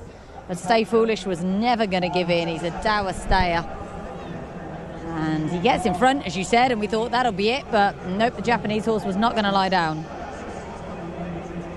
He still looks like a winner, though, doesn't he? Just here at the end, just the last 2 jumps, the Stay Foolish just really showed a lot of heart today in pulling up the upset victory. Yeah, he's a really, really likeable horse, Stay Foolish. He's not a youngster either. He's 7 years old. Still an Entire. Raced by, of course, Shaddai Racehorse Co., and they are so good at what they do. Many different ownership groups under their umbrella. And he's a son of Stay Gold. He's having his 31st start this evening, Stay Foolish, and this is just his 4th win. And this is a horse that's owned by Mr. Yoshida, Teruga Yoshida of Shaddai Farm, who obviously now stands behind Your Biscuits, as well as so many other top stallions. And with the loss of Deep Impact, they're looking for that replacement. Stay Foolish, I'm sure, will join that yard next year now as another stallion at the Shaddai Stallion Station. They got something like 35 stallions, haven't they? Yeah, it's an amazing facility, and they just take such unbelievable care of their horses over there. It's a pleasure to go over there.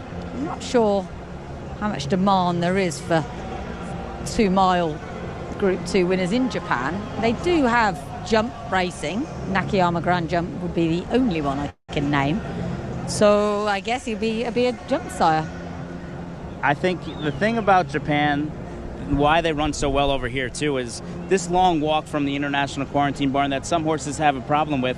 It's old hat for the Japanese. They're used to just walking miles and miles and miles, and we see them in the morning time. They're always the first ones on the track at that 5 o'clock slot, and they don't seem to ever turn over a hair, other than maybe Lonnie. Yeah, Lonnie was good fun, winner of the UAE Derby a few years ago. In fact, Japan's only winner of the UAE Derby. Maybe that will change as well this evening. They have won 2 of the 3 races we've had so far at Dubai World Cup 2022. But our Alcor Sprint is a different proposition altogether, and that is the race that's coming up next at 5:35, so around about 20 minutes to go. Look at Almada, he's such a tricky horse, but he is so talented in the yellow sleeves there. And he has run a mighty race. It'd be interesting to see what they do with him next season regarding the campaigning, because there aren't too many races here for the staying types. And there aren't even really any turf races until January, so fun times though for Masaba, unless indeed they choose to be very brave and campaign overseas, which is something UAE trainers don't often do. But a pat down the neck for Stay Foolish, winner of our Dubai Gold Cup, for Christophe Lemaire.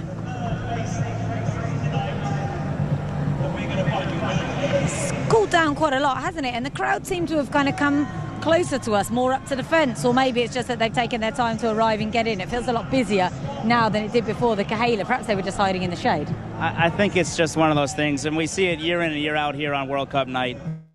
The masses just continue to pour in. Even though the Kahala is such a great race, and every race on the card is such a great race, this place will be jam-packed by the time Dubai World Cup goes off tonight. So our trophy presentation for the Dubai Gold Cup, sponsored by Altair Motors, and this is Mr. Humaid Tariq Altair himself presenting the prize to the owners of Stay Foolish, Shaddai Racehorse Co Limited. And Yoshito Yahagi, the trainer, came into tonight just 1 win from 8 runners here in Dubai. Now improved that to 3 from 10. That is pretty good going. He's a real character, as we mentioned. Very, very popular over there. It looked like that might have been Mr. Yoshida here too as well. I believe he was planning a trip over.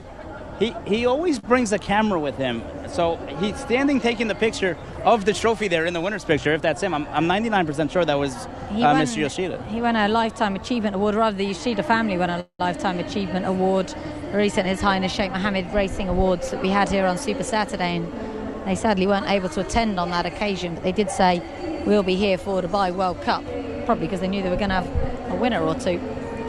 Christophe Lemaire, his 7th win in Dubai from 107 rides. Yeah, there he is. And of course, they are such a powerful family. And in addition to the Shaddai Stallion Station that we mentioned, they've got all these different kind of syndicates, isn't it, that they have over there, and it's a fabulous way of running racing. And the Japanese absolutely love their racing. They sleep outside for 3 days before the Japan Cup. They're going to start traveling here and forces the fans as well. I think aside from all the connections and the media that comes, it seems like more and more every year are making these trips. So full rundown, first 8th in our Dubai Gold Cup.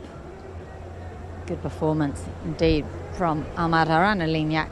Saibin Soror pair, Passion and Glory, Volcanic Sky, the popular Veloce Ore and Castle Bar.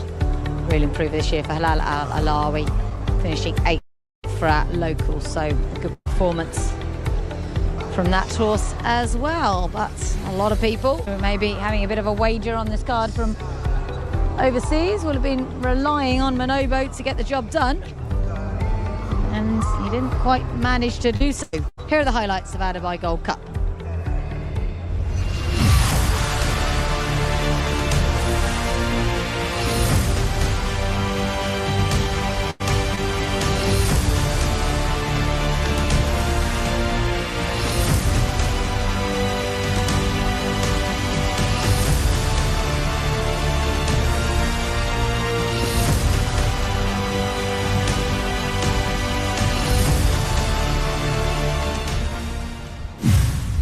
Actually went over to Saudi, Christophe, he had that amazing day and then caught COVID. I think on the plane home or something like that, so I had to do obviously a spell in isolation. So it hasn't all been big trophies and prizes and adoration for Christophe over the last month or so. No, I think that's something that we've all dealt with, both abroad and here, and with the stables. It's been a challenging time the last few years, but it looks like it's hopefully starting to kind of peek through the rearview mirror. Even when people are getting it, they seem to be recovering a little bit quicker, and it's good to see the fans back here, the people back here, and just trying to enjoy ourselves as much as we can while still practicing safe measures as well. Well, even William Buick had to have an enforced absence due to COVID, but we can hear from him now regarding that difficult choice in the Alcoz Sprints.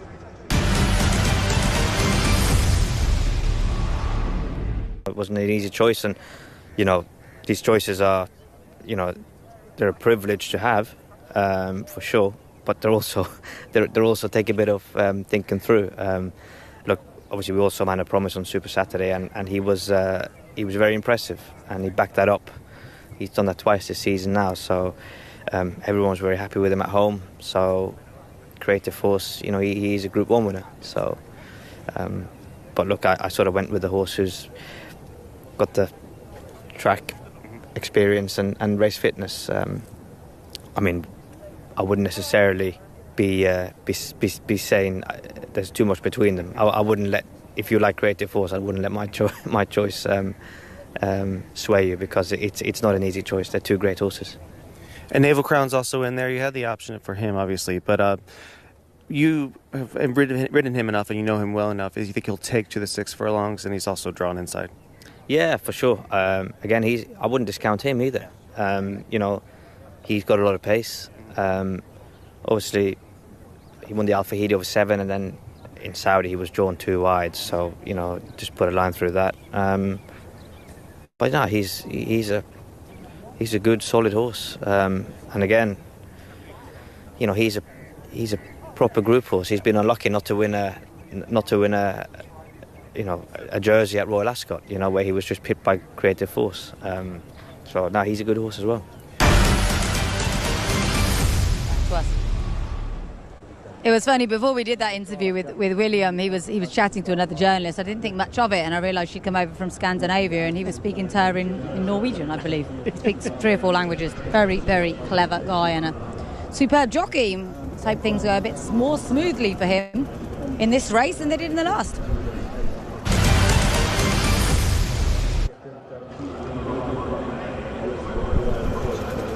Alcoz Sprint. 1,200 metres on the turf, used to be over 1,000 metres, a decision that I do not understand one bit, especially if they're going to put the Ras Al Khor on this card. Makes no sense, but whatever, it's a great race, that's the main thing. Group 1, 1.5 million. Case of You, Group 1 winner, Bernal, overpriced. Casa Creed, another Grade 1 winner from the States. Creative Force, won the big champion sprint at Ascot, of course. Amarasian, another Grade 1 winner, needs to bounce back. And Scheiden, Get Smoking. Kuzam, winner of the Jebel Ali sprint for Doug Watson. Sion, Man of Promise. Mutafawig, Naval Crown. 3 very strong chances for Charlie Appleby. Daxi Waller, Ronan Thomas on board. Air de Val's very smart mare from the French. Happy Romance, and Suessa, of course, all the fillies getting a bit of a weight allowance. The one that's just taken out a bit of the railing behind us is number 7, Get Smoking. Is he normally fizzy, Chad, do you know? No, he's not. And he's been noticeably away from the main track here. He came here just the first 2 days, got a little warm one day, and they've kept him in the training track. So, they've been trying to keep him very quiet, and he seems like he's certainly excited about being here today. The other American horse in here, Casa Creed, also noticeably getting very, very warm in the paddock.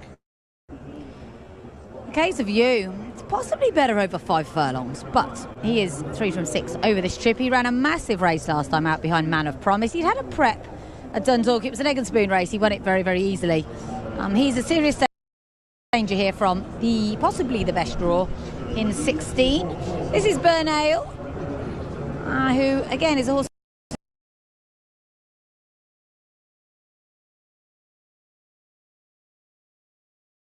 The horse has won over. He's only having his second run, over this trip. He's won over further than this trip, though, 6.5 furlongs, and I think he's got some really eye-catching form in this. Dane O'Neill chatting with Doug Watson. They've got Kazan. Casa Creed, I love this horse. He's so relaxed, isn't he? I'm a little bit concerned about how warm he's getting here, because that's not like him. And he's going to be one that's going to be coming late. So even though it's a straightaway, he needs a fast pace in front of him to develop so he can put that turn of foot on late. As you say, I'm surprised he's got warm, because we've seen him every morning. He comes out, he stands there like an old donkey. He is so well behaved. But maybe he's just feeling the heat a little bit as we look at Creative Force on his toes a bit. And we've known from Charlie Appleby that this horse is not really the easiest horse to manage. That's why he kept him down in Newmarket all winter long. But he looks like he's ready to explode. I mean, this horse could not look any better right now, Creative Force. He's certainly the pick of the paddock to me. Emirati Anna was a very talented horse. He won the Gimcrack way back in 2018, and then his big victory came in the Haydock Sprint Cup over this trip in September. His run last time was abject. It really was bad. So we will expect an improvement from him, and if he runs anywhere near his best form, he will be a danger to the principal. Then shied a very popular horse, trained by that man, Ishita Yoagi, but what's he doing here? Last one, May 2020. He's 2 runs at this distance have not really resulted in much results, but that didn't seem to make a difference in the Godolphin Mile, so I guess we'll see what happens. Yep, we say Sakai on board, of course, winner of the Godolphin Mile. Very busy parade ring, thanks to the presence of our royal family. I've actually been restricted with parade ring passes in there. I can't go in there even if I want to, which is lucky because I don't. Mike, we thankfully allowed in there to bring you those post-race interviews, but they've, I think, bearing in mind the safety of everybody, humans and horses, it makes sense to limit the parade ring access today. These guys are great fun. Iron Horse Racing had Harlan Moultron with Breakfast with the Stars the other day. They like a turf sprinter, and I think this guy could pick up a check for them. Well, they saw what happened with Long On Value a few years ago for Bill Mott, who just got beat a neck in this very race. And they said, why can't we cut back in distance? The question with Get Smoking is going to be, is he fast enough to lead? Because he's been in front the first call of every one of his races, but that's been going over a distance of ground like a mile. Kazam's probably a little bit under the radar in here. He's a very good horse. He was smart in the UK for Roger Varian. And then he came over here and ran very, very well first up at Jebel Ali behind Al Tariq, then bled, then won the Jebel Ali Mile. It was a fairly, Jebel Ali Sprint, sorry, it's fairly strong form. Back on the turf won't be a problem. Just going to be a little bit concerned with the weather being so warm and knowing that he did have that history of bleeding last time here at Meydan 2 starts back. Yeah, that's a good point. Laura Sion won the 2020 Group 1 NHK Mile Cup. Over a mile, obviously. It's probably better over 7 furlongs or a mile. The way Saeed's horses have been running so far, I wouldn't rule out this fellow Mutafawig at all. And Pat Cosgrave certainly riding well as well. He is indeed. Very rarely rides badly, in my opinion.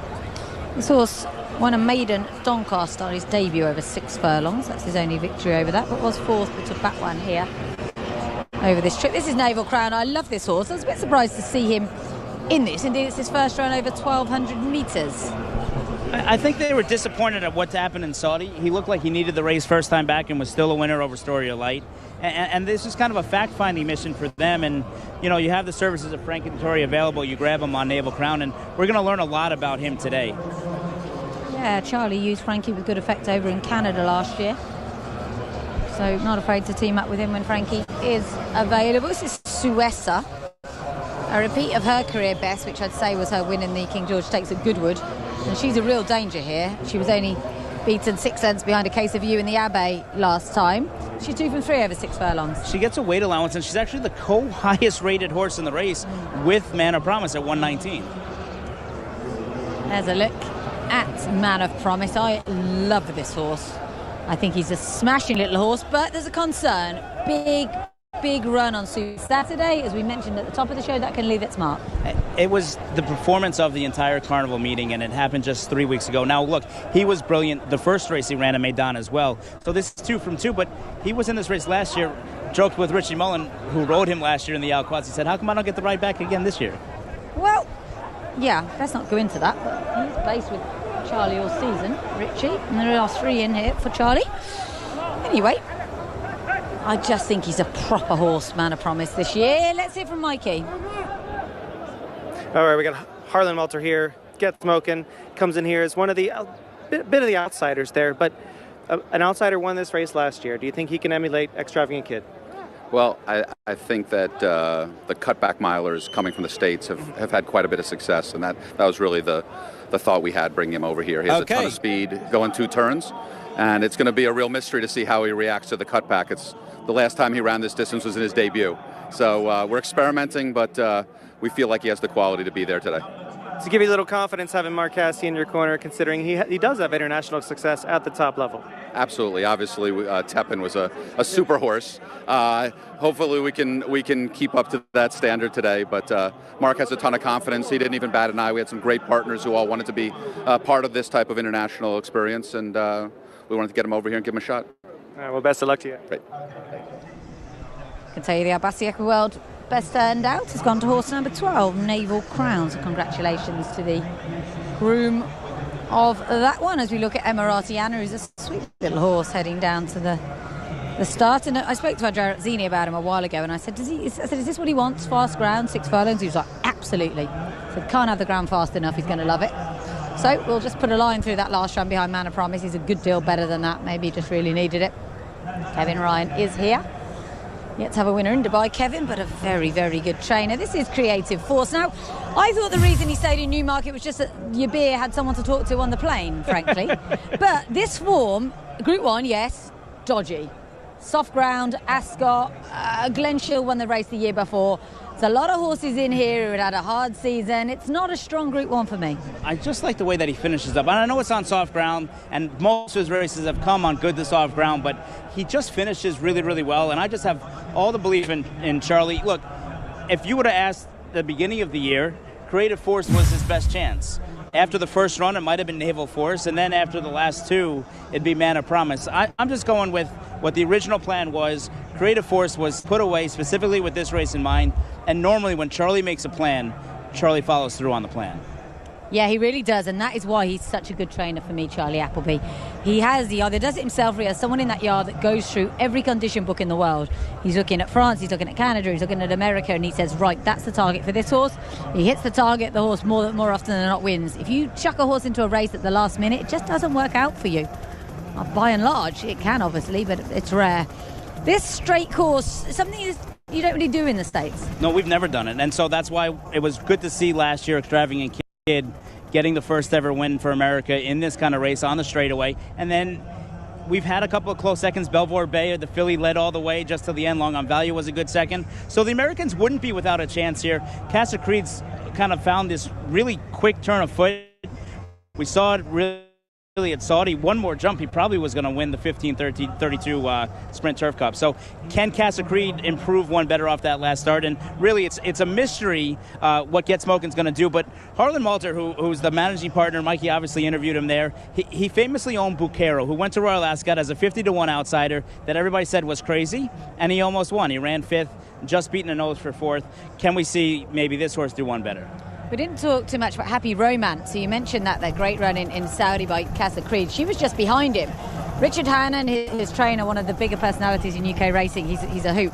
He said that last week this filly did her best ever work off the back of that good run in Saudi. And reunites with jockey Sean Levy, who wasn't able to ride last time out. Certainly she would not be a surprise, and I think she would handle the straightaway course really, really well because she's right there, put herself in the race, put herself in a good position early on. And that's really what it's going to come down to is the stand side really, really good? Where are they going to separate? Where's the break going to be? And who's going to lead early? He's brave enough to go far side. I mean, you're mad, really, if you're drawn in one and you try and track over, I would say. So we are going to see a split, as Chad mentioned. We haven't spoken much about Air de Vals either, trained by Kareem Brand Barb, who's had 2 runners in Dubai. Both of them were Cirrus de Zeg. He won one Shima and was second in another. That is decent form. She's a good trainer, and this Air de Vals is a smart filly. And if you want a jockey in a turf sprint, there's no better jockey to call upon as a pickup mind than Mikhail Barcelona. This horse will get out of the gate well, I would hope. Yeah, he will, because Mikhail's won 2 of these races this season on Batwan, who really sadly didn't make it get into this race. Only rated 104. Real shame. His trainer Nicholas Collery is here today, actually, but not represented on the card. Which other ones haven't we spoken about? Taxi Waller, now trained over in Qatar. Won 9 races there. It was with Archie Watson in the UK. Been winning quite easily, but this would be a big step up in grade, of course. Ronan Thompson 1 for 1. He's never lost over here in Meydan Racecourse after winning the first race on the card. So he's going to be riding really, really high and just have all the confidence in the world. Lovely look there. Start for our Aqua Sprint. As I mentioned, they changed the distance of this a while back in 2017 for reasons that nobody really knows. It was a very good race before. It's still a very good race. It's actually a race that's relatively new to the programme, was only founded in 2007. It's been on by World Cup cards since 2010. So when we opened up here at Meydan, they thought we'll celebrate the new race and move this onto the card. And it's been a fabulously international race down the years. You mentioned Extravagant Kid won it last year. We had Mike de Cox won it a couple of times. We had Hortensia buffering from Australia. That's one of the great things about it. It's not a race that often stays in the UAE. That said, Charlie Appleby's won it twice with Jungle Cat and Blue Point. And I think he's really in prime position to make it number 3. All 3 contenders. Really, you can't even sell Naval Crown short, but I'm going to settle on Creative Force over here. I do think that this was the plan. I do like what I really saw from him in the post-parade, and I just think Man of Promise might just kind of regress a little bit. Now, he can regress and still win. That last race was so powerful, but, I mean, this is a really, really proper Group 1. Yeah, it's a bit like Manobo earlier. We said, he hadn't really been tested. This is a big test, as Charlie said himself, as you heard when you saw the interview we put out on the winning line. He couldn't really split them himself. He said William felt that he needed to be on Man of Promise. He worked the horse on Tuesday. The horse worked just as well as he had. Identical was Charlie's word. Worked identical to how he had before Super Saturday, so he felt he had to be on him. But he's not proven at the top table, which, of course, Creative Force is. So it really is a fascinating battle just between the Charlie Appleby runners. But the way things are going tonight, we could just see an upset. So I'm going to go with Man of Promise. Chaz with Creative Force. Who is going to win our Alquoz Sprint of 2022? They're nearly all in. Winton. Creative Force is also set. Air de Vals. Swings in and out. Casa Creed, Happy Romance, Mutafawa. There comes Taxiwala.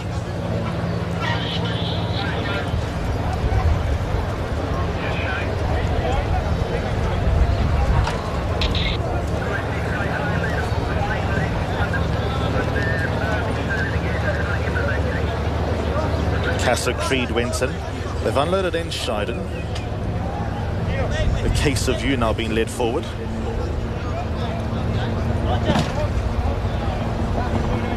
Emirati Anna and Happy Romance.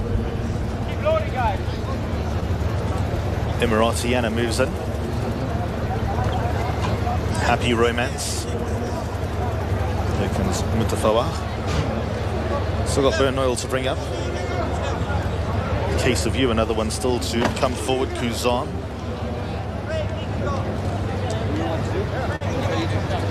Checking out Enscheiden here.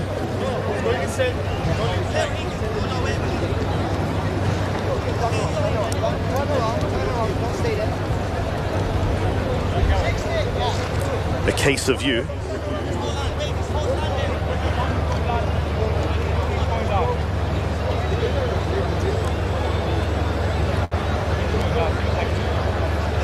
Now the Scion is ready. But stop behind the stalls here.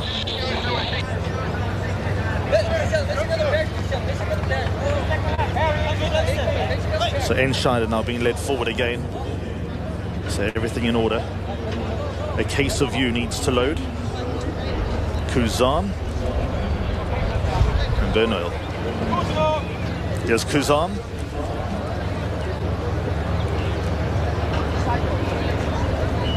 Bernal, the last one. Yelkos. Set for a start. Gates are back and they sprinting away. Get Smokin' jumped inwards but propelled itself to the early lead. Oasis in the white colours directly behind. Enscheiden the greys towards the far side, followed by Mutafawa in the blue jacket and the red cap, joined by Naval Crown, whose arms up the far side. Bernal's in the yellow and green colours. Emirati Anna got just ahead. Lauda Scion, then comes Happy Romance. They race in the middle of the course. Hard up on the outside, Man of Promise in the all blue, kept company by Creative Force, Taxiwala. Now they all in a bunch. They followed by Air de Vals, who's is next best. A Case of You under the outside rail, banging contention. The pink colours of Casa Creed is towards the end of the field. They're halfway through the El Cos sprint, and Kuzam towards the far side. I'd say he's just about the leader. Mutafawa, Man of Promise. Then comes A Case of You, who's getting into the hunt as well. Happy Romance, a chance in between runners. Further back then to Emiratiana and Taxiwala past the 200. A Case of You lays it down to Man of Promise. Man of Promise trying to get on terms. A Case of You got him on the ropes. Then comes Happy Romance. A Case of You, though, comes home to win the El Cos. A Case of You won it. Happy Romance second. Man of Promise third. Fourth close, Naval Crown, Casa Creed involved. Taxiwala. Then came Kuzam. They were ahead of Mutafawak. Bernoil was next to finish. Sueza. Lauda Sion in Scheiden. They were ahead further back of Creative Force. Emiratiana. Ed Valsen gets smoking.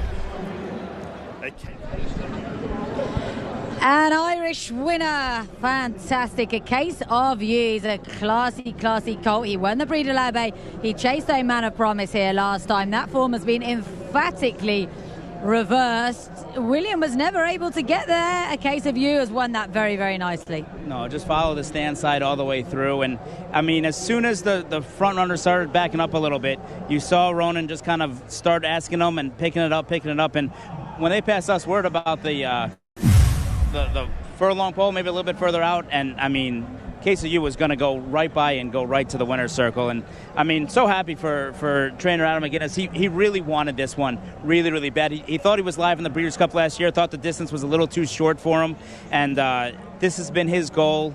He got enough out of that prep race. I mean, he flew at the end of the race last time. Everyone was just looking at Man of Promise, but he was flying to get up for second. And, man, just congratulations to all the connections there on A Case of You.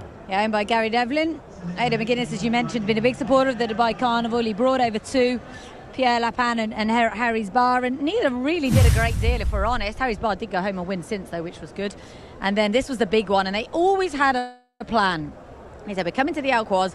We're going to prep for the prep, which is what they did with that little race he won at Dundalk. And that was a very, very good performance. I don't want to take any shine off it, but the rail was undoubtedly a help. It certainly looked that way, but, I mean, credit, by the way, to Happy Romance getting up for second there, passing Man of Promise in the last 50 yards to get up for second. Yeah, she's such a good filly, isn't she? That's the second time that she's landed a big check, but sadly not been able to win. Happy Romance, obviously third, as we mentioned, the 13.51 in Saudi, and gone one better than that here. And no show from Creative Force, but Naval Crown finished fourth for Charlie Appleby, just ahead of the US Raider Casa Creed. And those are the horses that had the form. Those are the horses that had been running. It just seemed like it was a little too tough coming off the layoff. I thought the horse would be kind of more ready to fire a big one. So great story. A Case of You was a buyback by Connections, I think, for just €3,000. And he has now won them two big races, and he's already confirmed as a stallion. You know, he won, as I said, that Prix de l'Abbé, which is probably the best sprint, certainly the best 5 furlong sprint in Europe. And now he's come over here, vastly different circumstances, and won this. Prix de l'Abbé's always run on very soft ground, heavy as it was last year. 5 furlongs, Parry Longchamp. Comes here, fast ground, 6 furlongs. What a versatile horse. I think it really fits him. I mean, his turn of foot really takes off on that hard, firm ground. He's not really slipping and sliding. He was just cruising, running right by us. Rona Whelan had a little spell over here a few years ago. Managed to get 3 winners during that time. Well, this would be one of the biggest wins of his career, up there with the Prix de l'Abbé victory, of course. And they kept him pretty busy, as you mentioned. They went over to the Breeders' Cup after that. He ran an excellent 5th behind Golden Pal, and then that race at Dundalk, and then this one. And cameras. It's wonderful to have an Irish winner of this race. Soul Power would, I think, be the most recent one to score from the Emerald Isle with Richard Hughes a few years ago. And is this something where we might see a rematch between Golden Pal and A Case of You in Ascot in a few months' time? It could well happen, couldn't it? I mean, they'd actually have a choice of races for A Case of You, I'd say. They could go to the newly renamed Platinum Jubilee over the 6 furlongs, 1,200 metres on the Saturday, or they could go to the King's Stand over the 1,000 metres. He is such a good horse by Hot Streak, as we mentioned. It just seems to me to be a thoroughly straightforward horse. And bearing in mind, as I said, he's still an Entire. He's been kept fairly busy. This is his 7th win from 14 starts now, so a strike rate of 50%. And Ado McGuinness, superb character. They will have a good old party tonight, these Irish. This horse trained all week long on the training track and just got better and better every day. He just looked the picture as Acclaim Express was trotting by next to him. Still heartbreaking for Acclaim Express. He didn't manage to get into the race. I'm very happy we got a European winner. I wasn't sure we were going to get one prior to the start of racing today. This one looked earmarked for Godolphin. The Gold Cup looked a little bit too strong, but got one in the end. And it's interesting because the Irish traditionally haven't been all that... Well, they have been strong at sprinting, but up until very recently, when the Flying Five at the Curragh was upgraded, they never actually had their own Group 1 sprint. It's been only the last couple of years that they've had that race, so they've always had to go over to England with their better sprinters. This is just such a... It's an emotional winner circle. There's Ado on the right. He is brilliant fun. And say he was they were probably a little bit down after bringing over Harry's Bar and Pierre Lapin and really failing to do much at the carnival with those two horses. But this one is a really, really special horse. And a lot of people here to cheer him on as well. I hope the hospitality area is primed for later. It's going to get badly hit.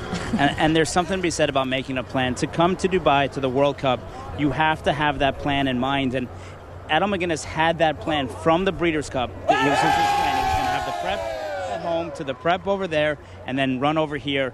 And when the plan comes to fruition, it's a very, very emotional victory. And Ado and the exercise rider there, Sean, they're in tears. And it's just tears of joy of being able to come here and win the Alquaz on the world stage. It's a very, very emotional experience for sure. Yeah, I'm sure it must be. Here's one of the bigger turf sprints in the world, this one of the richer turf sprints in the world. That's certainly the case. And we got the kiss. Yeah, he looks absolutely over the moon. Hopefully he's not too over the moon to speak to Mikey in a moment or two. Yeah, vendor buyback was a yearling, 3,000 euros. Could have got you a case of you. The sales a couple of years ago. He's not from a particularly illustrious family. His dam was placed over a mile on the all-weather. She's a sister to a listed winner. But nothing massively jump out at you. He's not the most big or imposing horse either, is he? No, he's really not. But when you win 50% of your races or higher, you have that will within. And unfortunately, they can't measure the size of the horse's heart. Otherwise, this horse would sell for a lot more than 3,000 buybacks. Let's hear from our winning jockey. Good boy. Watch out, guys. Good boy. Thank you. All right, we got Ronan Whelan coming up here in just a moment. He's congratulating lots of people, getting congratulations from lots of people here. Obviously, an extremely enthusiastic crowd. A lot of people love Ado McGuinness, and Ronan rode a beautiful race. This horse prepped with a proper second place in the Nat Al Sheba Turf Sprint, and he comes back here and really improves on the run. Ronan's going to take us right through it in just a moment, but he's got to be over the moon. Ronan, can you take me through it? Just obviously, you had to commit to the rail there, and it looked like you had to use them a little more than you wanted exactly. The plan was just to let him pop, and he likes to be behind the bridle, and once he's behind the bridle, we know we have him. But I tell you, at halfway, he just, as you said, he came onto the bit a bit with me, and I actually thought I committed too soon, but it was either that or take back. And I knew if you go through our lad's form, he stays 6 well. Yeah. He actually won a 6 furlong Group 3 on softs against what turned out to be Group 1 performers. So we knew he'd stayed a trip well on this ground, and we had the rail, so we weren't going to give it away. And sure, look, he's such a genuine, solid horse, and I can't just thank Ado and all his team. I know there's an outfit that you'll be hearing a lot more of. Like they're doing really well at home, and their attention to detail is second to none. And I just a word from my parents at home and my girlfriend Emma. You know, what you call it? They were here for Super Saturday, but they couldn't make it out this time. So just thinking of them now as well. Well, congratulations. We'll get your quick signature real fast if you can. No bother, gladly. Thanks to Ronan. 2 Ronan winning on the card tonight. Not necessarily predicted that. Ronan Thomas and Ronan Whelan. As we look at it again, quite a raggedy start for a sprint. They usually hit the gates quite well. I think everyone was trying to figure out how can we get to the stand side. Even here from the second inside draw, looks like they're trying to get outside. Get Smoking was able to make the lead along with the Japanese horse Enshiden. And we'll never know. They battled a little bit, but as you see, look at the nearest 6 horses to the stand side. They're all getting as close to the stand side as they possibly can, and it's just kind of a dream trip right here. He's hugging the rail, A Case of You, and Casa Creed's kind of drift in behind him. He's going to run on and run well. I think he runs 5th or 6th. Mana Promise is sitting in a good spot. Really no excuses other than maybe the fact that he just regressed a little bit off that big effort from just 3 weeks ago. You called it a lot earlier than me. I was still thinking that William Butte was going to get there on Mana Promise, but A Case of You was never going to stop, was he? No, as I mentioned earlier on in his career, he was actually a winner over 7 furlong. And this is really a really big late run from the filly. Happy Romance is going to really come in, and she's farthest away from the stand side. She's about 5 off that rail, and she's going to end up getting second. And that was a battle for second, but A Case of You, a clear winner on the night, and certainly a horse that has a lot more going for him. This is not his end game. I think we're going to hear a lot from A Case of You this year, which is going to be good fun. It's such a lovely programme for these sprinters, isn't there? There's not a lot now, Group 1-wise, unless you were going to do something really brave and go to Hong Kong, something like that, but they won't do that, I'm sure. They'll probably wait till Royal Ascot. Why wouldn't you? He's had 3 races now. They go to Royal Ascot, choice of races, as I mentioned. Then there's not a great deal until York. You've got the option of the Dunthorpe. Then at the end of the year, you've got the Breeders' Cup again, and having performed so well there last year, you'd have to think that they'll do that again. Yeah, I think that was always their plan. I was talking to the connections earlier this week. They had circled the Breeders' Cup. They know that it's at Keeneland this year, which they think will be a little bit better than that Del Mar track, which just doesn't play to them because the Del Mar stretch is so short, and that horse needs just give him a little bit of room to make a move. Those on that far side really were at a bit of a disadvantage, weren't they? I think it's fairly fair to say. Happy Romance drawn in 6th. That does really. She can upgrade her run considerably, can't you? There she is at sort of towards the back of that far side pack at the moment, just sort of edging her way past Emiratiana now. And it'll be interesting to see where she goes next. Naval Crown also running really well here to finish up strong. I think Naval Crown makes up for the kind of mystifying performance in Saudi. He runs a good race here today. I don't think it was mystifying in Saudi. He was drawn wide. They had to be kind of aggressive to try and get the lead. I thought he ran a huge race, turning into the straight looking like he was going to win, and the wide draw and the wide trip just took its toll on him. I thought it was a much better race than the form figures suggest. He's not the prettiest sight, is he? Tongue out, covered in sweat, but they won't care about that. He's got the job done and won them the lion's share of $1.5 million here. He's got the Michael Jordan tongue stick out. Just a gorgeous little horse, son of Hot Streak. He was a very fast horse himself. Mana Promise, I reckon they'll attribute this to a bit of a regression from Super Saturday. And that's the concern when it's 3 weeks out and you run that monster performance. It's so weird because you don't want to lose anytime you run, but you're just afraid if you run too well, and that race was the performance of the Carnival and just kind of bounce back a little bit. But it'll be interesting to see him leave Meydan now and what he does when he goes back to Europe, because all of his success has come here at Meydan. In hindsight, I wonder if Charlie would have wished that they'd skipped Super Saturday with Mana Promise, but then they had to kind of find out what he was, didn't they? Because he was only a listed handicap winner prior to Super Saturday, so it would have been quite audacious to have gone straight to this. So I guess that's why they did what they did, and he's one I'm sure will be targeted at Royal Ascot. And the other thing as well, after his win in that aforementioned listed handicap, he was only rated 105. He did go up a fair bit for that, went up to 115.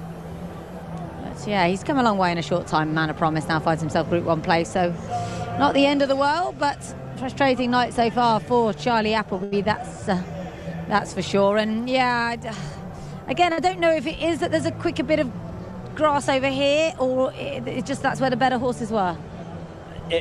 We're never going to know. No. So there's no point to. We can ask jockeys. That's the best way of finding out, isn't it? But even they only know if they were on it. It just looked like A Case of You was best today. And I mean, the stand side might have helped him a little bit, but I mean, he just ran that monster race, and I mean, the team rides him with so much confidence. They're such a close-knit team. I mean, the whole team was at the Breeze Up sale earlier this week together, bonding together, staying together, and the one thing that I've noticed is the horses that seem to run the best are the ones that feel that most love, that group that works together the closest. And this group over here is very tight-knit group.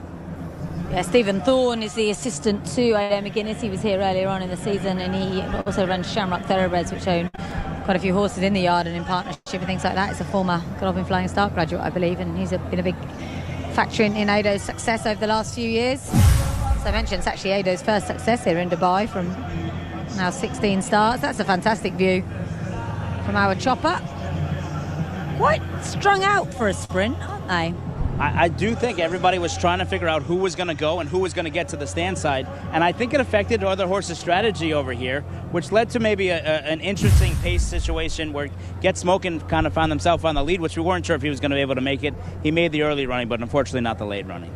This is Mr. Mirwais Azizi, the founder and chairman of Azizi Developments, the sponsors of our Al-Quoz Sprint. Many congratulations to owner Gary Devlin, who has been kind of lucky with this horse. But a big supporter of the Ado McGuinness show. There is Ado. He's great fun. He really is. To the roar of the crowd. Yeah, there's not much roaring where we are. People might have noticed we've been exiled to the other side of the parade ring, which is quite fun in a way because we're right by the public enclosure and they really do get involved. But I get the impression tonight hasn't been a good one for pick 6 players, so they haven't been looking all that happy, our Meydan faithful. I think you can make a case, though, for a case of you. I mean, it wasn't like he was a hopeless long shot. I think he was at 10s early on this morning, and he'd be probably the 3rd or 4th selection for most people. Yeah, absolutely. I would agree with that. He was very solid in here, wasn't he? There was so much to like about the prep run. He would have had probably an easier race on Super Saturday than Man of Promise, so there's that angle as well.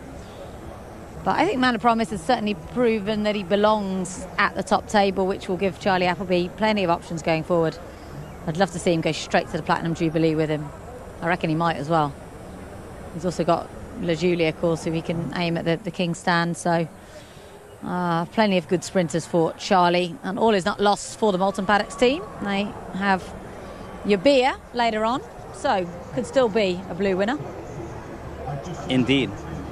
Or even real world, who knows? It's been a surprising night to some extent. Maybe that happens. And when we look ahead to the next race with the UAE Derby, I think more surprises can follow suit. Yeah, one of the more open races on the card, the UAE Derby. So there we go, European 1-2.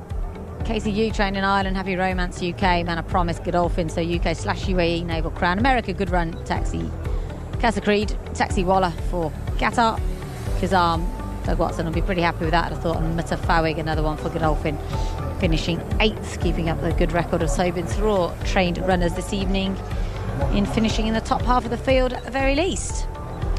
So as Chad mentioned, our UAE Derby is up next. And yeah, it's a race that's intrigued me really for most of the week because I was very much with the Bupat Seamar team thinking Bendoug maybe. The filly's a huge price at around about 50-1, Arabian Gazelles. Then you've got the strong South American team in here, which bring a really fun element, especially because they've got to give this weight away. Oh, I mean, and there's a tremendous difference in weight. I mean, the filly Arabian Gazelles is going to get a 5-kilo difference between the South American horses to her because they're technically 4-year-olds, literally 3-year-olds, and she's a 3-year-old filly. So she's going to get a lot of weight, gets in light with Richie Mullins, and we know she sees out the distance, but I do think it's going to be a tough spot for her. Let's reflect a little bit more on our Al-Quoz Sprint.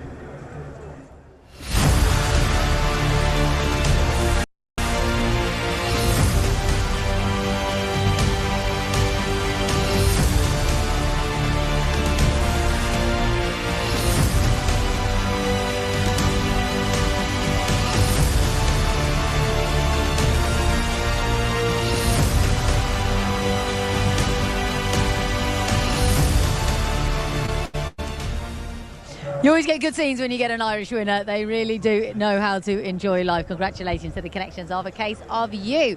Our UAE Derby is up next. It's a Group 2, of course, for the 3-year-olds. Looking forward to this one. Got to go back to Messiah in 2010 for the last time a Southern Hemisphere horse won it, giving away that weight. So it isn't easy. But we've seen all carnival. I mean, Antonio Sintra and even the trainer on the 2, Kiefer Colombo, has come here early on, and Quality Boone won the last prep for this. They have not really seemed that weight has really been to their disadvantage. Yeah, Quality Boone, around about 12-1 in this race, considering he's one of only 2 course and distance winners in the race, the other being Withering. He's very much unconsidered in here, isn't he? And sits the right trip. I mean, if they go fast enough early, the real mystery here is the American horse Pinehurst, because he was so impressive in Saudi. We haven't seen any of the Saudi winners yet come back and win over here. Can he stretch out and get that mile and 3/16? The race was only a mile when he won in Saudi. He seemed like he was crying out for the wire, and the Japanese were coming to get him late. But speed does carry a little bit better over here. We're going back to the dirt, where speed's won both races gate to wire. Let's give you a little bit more info then about our UAE Derby.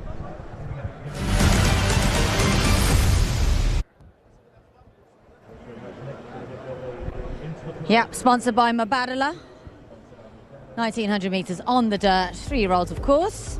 $1 million and 100 Kentucky Derby points, right? For most. For the winner. For most. Unless you're Pinehurst, yes. Bob Baffert and the 3 South American horses are not eligible for the points. Yes, that's something probably needs addressing, I'd say. Irvin, supposed to say it apparently. Leandro Gonzalez Rise for Antonio Cincho. Kiefer, so much ability. Quality Boon as your coast, unbeaten. UAE 2000 Guineas winner. Bendu Combustion for Godolphin, the first ever runner here for Godolphin Japan, which is interesting. Crown Pride, I thought, was potentially interesting. Get Back Goldie, Gilded Age, Island Falcon, Pinehurst. Was he impressive in Saudi? Was he just hanging on? Hanging on for me. Right with Mary, I think, is very live as well. And one of the outsiders, but for Japan, I think he's got a big old chance. Sikafu, I think, will reverse with Pinehurst. Summer is tomorrow. Expect him to go from the front. He's a very fast horse. Whether he'll still be there at the end is doubtful. Withering will be closing, and Arabian Gazelles likewise. Incidentally, our graphics are based on the owner of the horse. That's where the flags are from. It's a ridiculous way of doing it, because obviously owners, you can have several owners based in different countries. For me, it should always be on the trainer, but that's what we do here in the UAE for some stupid reason, so that's what that is. Owen trained in Uruguay. It's actually his first run for Antonio Cincho. He used to be with Javier Freire over in Argentina, where he won the Derby. And he got a little sick coming over here, so as opposed to Quality Boon, who's been here since October, he's been in quarantine, but he has looked better and better each and every day. Friday was the best day he's had since he's been here. There's a gorgeous horse, Quality Boon, he really is. He won here right back in December and did very little wrong since. He was second to Rory on a totally speed-biased track at the end of January. Then ran third behind Azure Coast in the Guineas. And over the further trip, beat Withering in the prep for this. So very interested to see how Quality Boon gets on. Azure Coast, Mikey's busy trying to get an interview, but he will tell us this horse will win.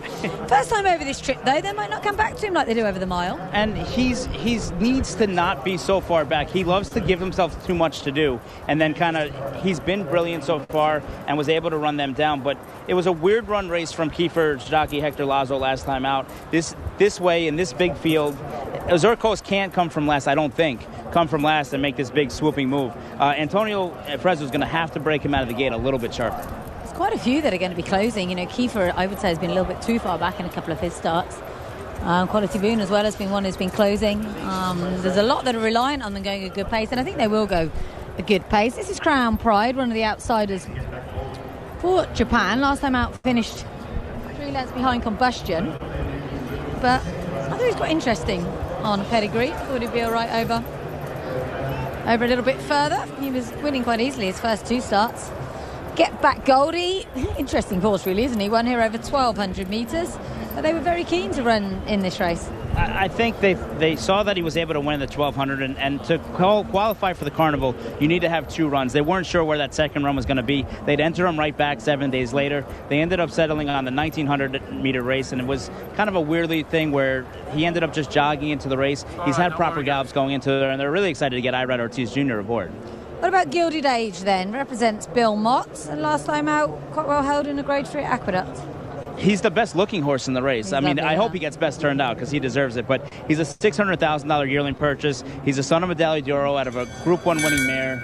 And he looks like he wants every bit of the mile and 3/16. After he ran third last time out in New York at Aqueduct, Bill Mott called up Steve Nagler, the U.S. representative, and said, get me into the UAE Derby. I want to be here. And it took a little while for the invitation to come, but it did come. This is the race they've been pointing Gilded Age to for a long time. While there's 100 Derby preps back home, this is the one they wanted. Do like a target.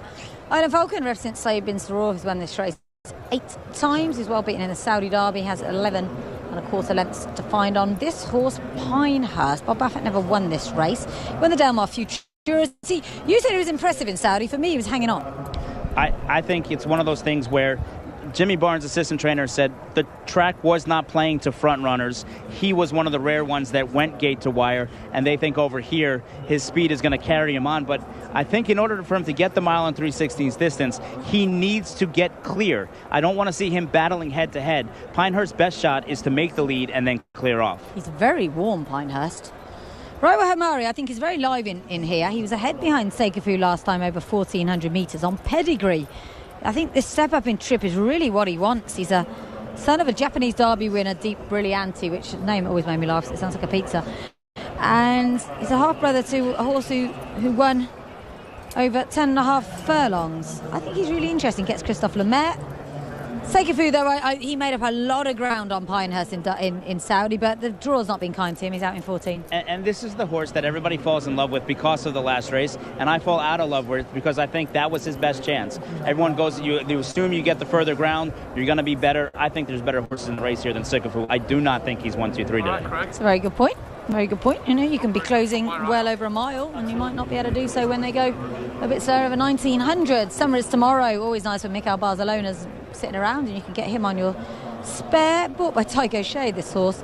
Done really well for Connections. Won twice here over 1,200 metres and 1,400 metres. Will not be winning this, but is key in the race in that he's the pace angle, a pace angle. Well, and that's the thing. He's the main horse that interests me as far as taking on Pinehurst early, because there's other speed.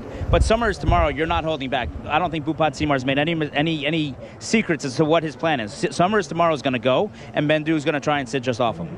Only one filly has ever won this. That was Caller, subsequently Dam of Derby winner Massar. A while back in 2011, Arabian Gazelles goes to Jim and Fitri Hay, who were busy at the sale the other night buying a lovely son of Gunrunner. This is Bendu. I think this horse, if he's not exhausted from a big run on Super Saturday, I think he's got a big chance. He's another pace angle-ish. They want to sit just off it, I think. And I disagree with everybody saying that he got leg weary. I think he got lost out there. Look, he's a lightly raced son of Gunrunner. Gunrunners have won everything in America. He's the hottest freshman sire, now turning second sire. We see the owner of Gunrunner is actually here, Ron Winchell, representing later on in the car with Midnight Bourbon. I think that Bendu will benefit from this race because he'll have targets in front of him and then hopefully have targets coming at him, and I think that's what he needed. I don't think he ran bad. I think he got lost. This is Kiefer. I think he's got so much ability, this horse. I do worry he's had a bit of a hard campaign, but I'd like to see him engaged a bit early on. I think he's had 3 of the worst trips I've seen of any horse this entire meeting. The first race looked like it was okay. The second race, he made this middle move out of nowhere. And then in Saudi, he completely missed the break, had got so much left to do, then was making up ground into the kickback and actually ran a sneaky good race. I think you don't often sit there and say when a horse runs 6, it's a key prep. This was the best 6th place finish I've seen in a long time. It's really interesting being brought to go to Hong Kong because A is an Entar and they race 99% geldings over there, and B is a dirt horse and they race 90% turf over there. Really odd, but good for them. Good luck to them with him. He's a smashing animal. The newly married Holly Doyle and Tom Markander spending their wedding week walking our turf track. Well, not all of it. And they've had a couple of days away in Oman, I think, so nice to see them walk past us just now. There's a look at the range of colours. This is a really international race, isn't it, tonight? No, it's good fun, because I think there's any of 4 or 5 different countries that can win this race. Let's hear from Mikey. The Hayes have invested a whole lot more recently in Dubai racing, and a great emblem of that is Arabian Gazelles, who steps in as a maiden, but she really has earned her spot with a nice run in the Oaks. That was only her second race, and she's still a big baby, yeah. So even tonight, there are no other races that we can put her in, yeah.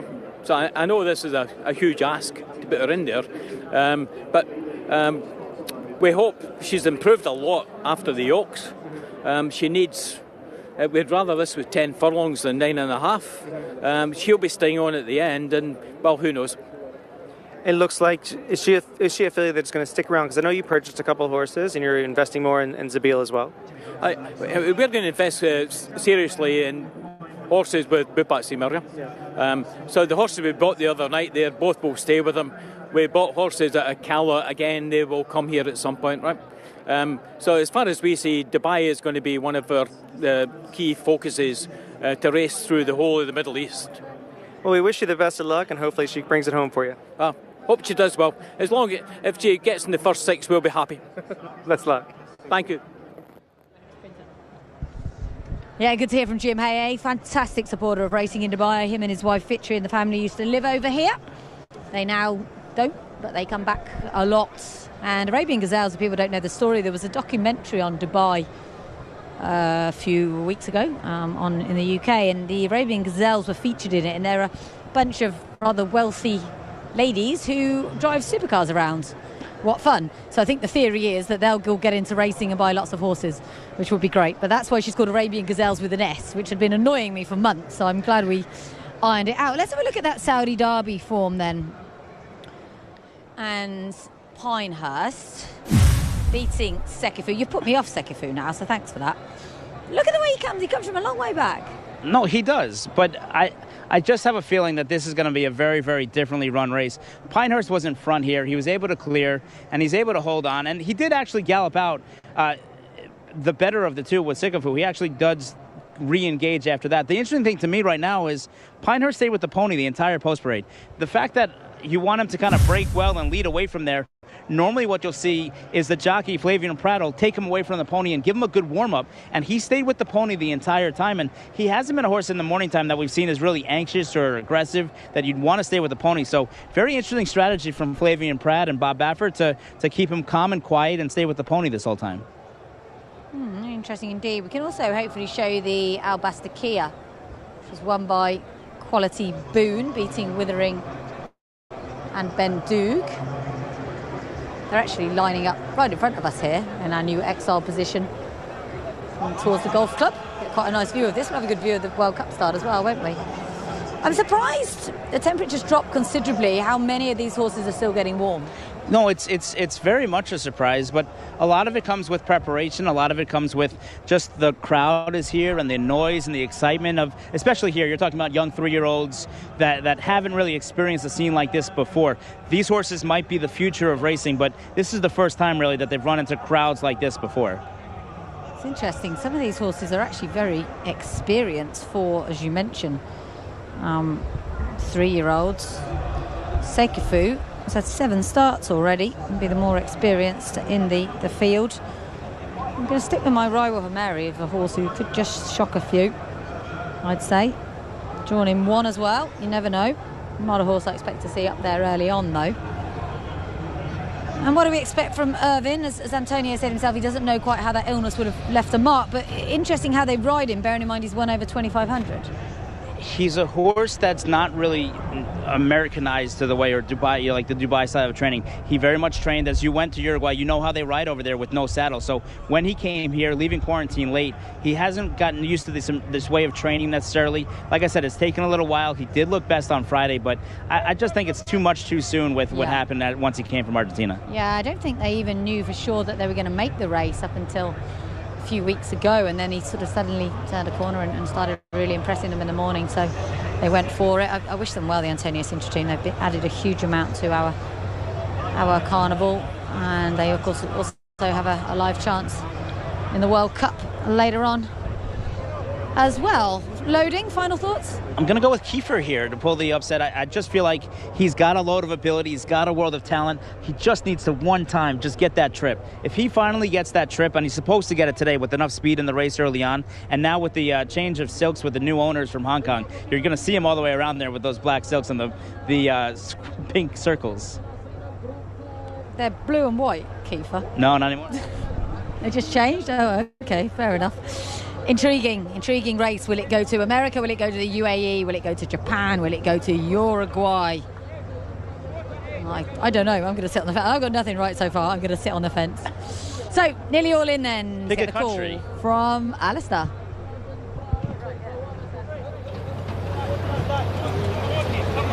Summer is tomorrow.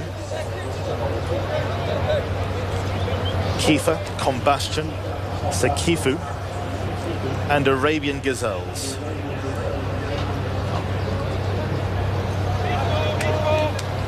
Sekifu moving into line.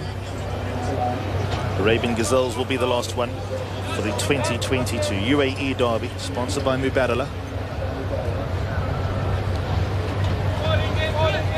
just about ready. And away they go. And Rewa Homer out of stallgate number 1 blew the start, gave away a couple of lengths. Pinehurst ridden early to get up handy. Summer is Tomorrow has natural gate speed and is right there. Combustion, the blue colours, is third. Now fourth is Sakifu, commits to a prominent place. Crown Pride, Get Back Goldie, Irwin's very deep. Ben Dukes against the inside rail and only racing about 4 to 5 lengths off the leader. They're going a good pace. Island Falcon, the all blue colours, hugs the rail a couple of lengths away to Arabian Gazelles. Azure Coast is not in a hopeless position at the moment. One off the rail, the white cap at the outside of Quality Boon. Withering it there outside, Rewa Homer. They followed by Gilded Age in the orange colours towards the end of the field, and Kiefer from a bad draw took his medicine, races at the end of the field, and there's got to be about 14 lengths in it, and they're going a cracking pace. Summer is Tomorrow 1 length in front. It'll be headlines if he can sustain this. Pinehurst though on his back is second. Then comes Sakifu, races in third, the white sleeves and the white cap. Then comes Combustion, who just tracks the leaders. Ben Duke against the inside. Combustion being nursed back onto the bit. Crown Pride is in the red sleeves and the red cap. Island Falcon comes down the side of the course, racing about 6 lengths off the leader. Then 2 back to Irwin. Withering, Rewa Homer's next best. Then comes Quality Boon, the orange and blue colours. Azure Coast is in a real spot of bother. Then comes Kiefer, tries to gain some ground. Get Back Goldie and Gilded Age look out of it, and they're about to straighten for home. 500 metres left to run. Summer is Tomorrow has led the whole way with Crown Pride right there. Ben Dukes towards the inside. Island Falcon races away in fourth. Sakifu and Combustion, but Summer is Tomorrow still the leader into the final 250. Summer is Tomorrow by 2. Crown Pride is all out in second. Ben Duke is third. Then comes Island Falcon. Here's Crown Pride getting to grips, getting the better of Summer is Tomorrow, whose runner's race is Japan again. It's Crown Pride in the UAE Derby. The land of the rising sun is having a night to remember. Crown Pride beats Summer is Tomorrow. Island Falcon third, Ben Duke, Quality Boon. Rewa Homer was next, then came towards the inside Sakifu. Kiefer was next to finish as Azure Coast didn't turn it on. Then came Withering, Combustion, Irwin, Arabian Gazelles. They were ahead of Get Back Goldie, Gilded Age and Pinehurst. Japan, they are flying. They're winning with horses that have no right to win. First ever runner here for Kuchi Shintana, the trainer. First ever ride here for Australian jockey Damian Lane. Wow. It's just, this track is certainly playing more forward. You have to be early on. You got to be up close to the pace. The race was really interesting because Pinehurst stayed with the pony and then was fine with not going to the lead early and ends up running last. You'd have thought that, hey? And this Crown Pride, I mean, we said before, his first 2 starts, he ran really, really easily, then came up against Combustion in a listed race, was beaten 3 lengths. I thought he would like the step up in trip. He's out of a mare who's a fair bit of stamina on her pedigree. She was a sister to a mare a horse who'd won over 1 mile of 1. But I didn't really think he was going to be capable of winning it. What a night for them, though. Damian Lane, 2 rides on tonight's card. Yuba Laban later on would not be without a chance either, the Japanese Oaks winner. But it was a bit of a slow motion final furlong, wasn't it? And having said categorically Summer is Tomorrow cannot win, I was starting to sweat. I think, look, first of all, so happy for Mr. Yoshida. Tsuruyo Yoshida has been a part of this game for a long time. His brother at Northern Farm normally gets all the accolades, but he's been a part of this for a long time. Their father kind of launched Japanese racing, and Shadai is obviously very close to me, having Mind Your Biscuit stand over there and having spent time over there. And, you know, this is proper racehorse time. They went 159-3 for the final time, and I guess it's off to Kentucky now for Crown Pride. The Japanese have said if they won, they were going to go. They thought it might have been a few other horses, but might we see Crown Pride just stamp himself a contender in the Kentucky Derby? No. That's such a better race than this was, surely. Well, we'll know a bit more, won't we? Because we've got Triple Crown preps all the time right now in the States, including this evening. No, and look, Summer is Tomorrow with his American pedigree being by Summer Front out of a badge of silver mare. He gets 50 points. Bhupat Seymour spent time in California before. Who knows? Maybe we'll see Bhupat Seymour take on the rest of them in the world. I doubt he's been nominated for the Triple Crown, first of all, and I'd be surprised. But you never know. They've got very enterprising owners. Summer is Tomorrow, the Burke family, who've had a really good season actually with the likes of their curling mare Lady Snaz winning a couple for them as well. But This is a real improvement from this horse. He did have an excuse when he was beaten in that listed race over at Tokyo last time. He was squeezed up at the start, finished really well. I guess maybe he's just one who's a shade unlucky not to be beaten. Well, and I think he comes in fresh. He hasn't run since February. He skipped that trip to Saudi, came right from Japan, and I think he's a horse with a promising future at a distance of ground, and we can see him on the turf, we can see him on the dirt. It was just a good effort, and it looked like you said, Summers Tomorrow looked like he might have just been gone on as a winner, and Crown Pride did have to dig in deep to go on by him, and he did, and he went about his business, and you know what, Summers Tomorrow held second over Island Falcon and Ben Duke as Saeed Bin Suroor continues to grind out checks here as we wait for Real World later on the card. Yeah, absolutely. So far, if I was the connections of Life is Good, seeing the way this dirt track has played, I'll be pretty happy, but he has to hit the start. No, which but there's no reason why he won't. You've seen favorites getting beat all day long, and when you're a favorite, you feel like you have a target on your back. You want other favorites to be winning. It's just one of those days. It feels like it's a good day if you're a favorite. When favorites get beat all around the board, all of a sudden you start saying to yourself, is today the day that I get beat too? Well, I told my husband a while back, no more investments for me. I said it's going to be a weird day. So that was me. Was Mind Your Biscuits ever favourite for the two Shaheens? No. No, I didn't think he was, no. He was for the first one until he was 14, and then it was no longer anybody's fancy. Damian Lane, 28 years old, hails from Western Australia. He's actually got quite the association with the Japanese. He had a spell over there in April 2019.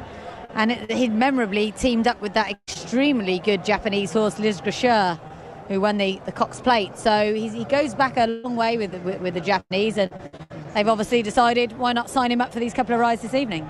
No, and it's good to see that there's so many different Japanese jockeys. In Saudi, it was a Japanese-dominated day, but it was the Christophe Lemire day, right? He won all 4 races for the Japanese. Now we've had 3 Japanese winners and 3 Japanese jockeys.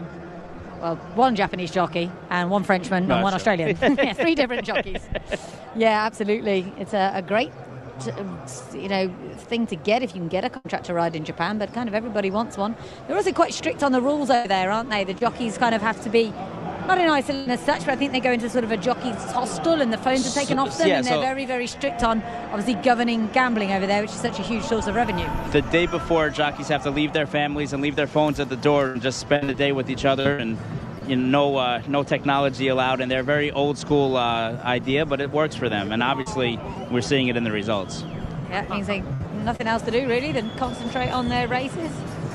It means they can't be, affected by people trying to influence the results of races, should we say? So, it's, did you go racing when you went over to Japan? No, I was up at Chadai Station with Mr. Yoshida. And I watched the pre-training. In the farms over there, they have more than 300 horses training at one time as they're being broken, getting ready to go down to the lower part of Japan, because the farms are very much up high in the northern part of Japan. And at the training center, they have a poly track, they have a wood chip track, they have an uphill track, they have a regular track, they have a treadmill, they have everything is clocked and charted, and it looked like something out of the movie Rocky III. Where you're sitting there and just kind of see everything. They want to know how their horses are doing at all times, and everything is charted from the time they're born to the time they run tonight. Well, this is a fantastic result for all connected with Crown Pride, a son of Reach the Crown. He's actually the first winner here in the UAE for Teruya Yoshida in these famous silks. He's got many different ownership, as we said, ownership divisions. But it really is a brilliant result for them. And they possibly would have been a bit disappointed with that reverse last time. And this is obviously a very, very talented colt. Drawn in 10 as well, so it's not as if he had the Golden Highway all the way around. It wasn't easy for him, and he's just clearly got so much ability. And he was given a really, really strong warm-up while some of the other ones were not, and I think that really paid off here. You want to be close. As some of these other races go on, especially the next one in the Golden Shaheen and then the World Cup, it looks like you do want to be at least in the first third of the pack, if not in front. So I would look for some of these horses, especially in the next race now, to get a really, really stiff warm-up early on. Let's hear from our winning jockey, Damian Lane.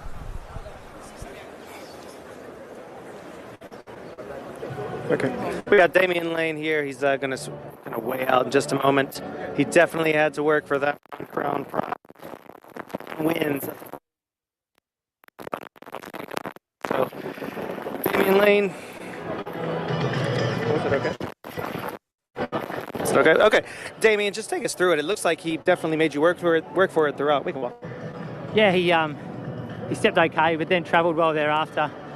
Being a green horse, he wanted to run off on the bottom corner a little bit. Just took a little bit to get him in a rhythm and get him going well, and I was confident a long way out. And like you said, he did make hard work of it in the straight, but he was ultimately the toughest out there. And the Japanese giving you a lot of confidence, putting you on some top mounts here.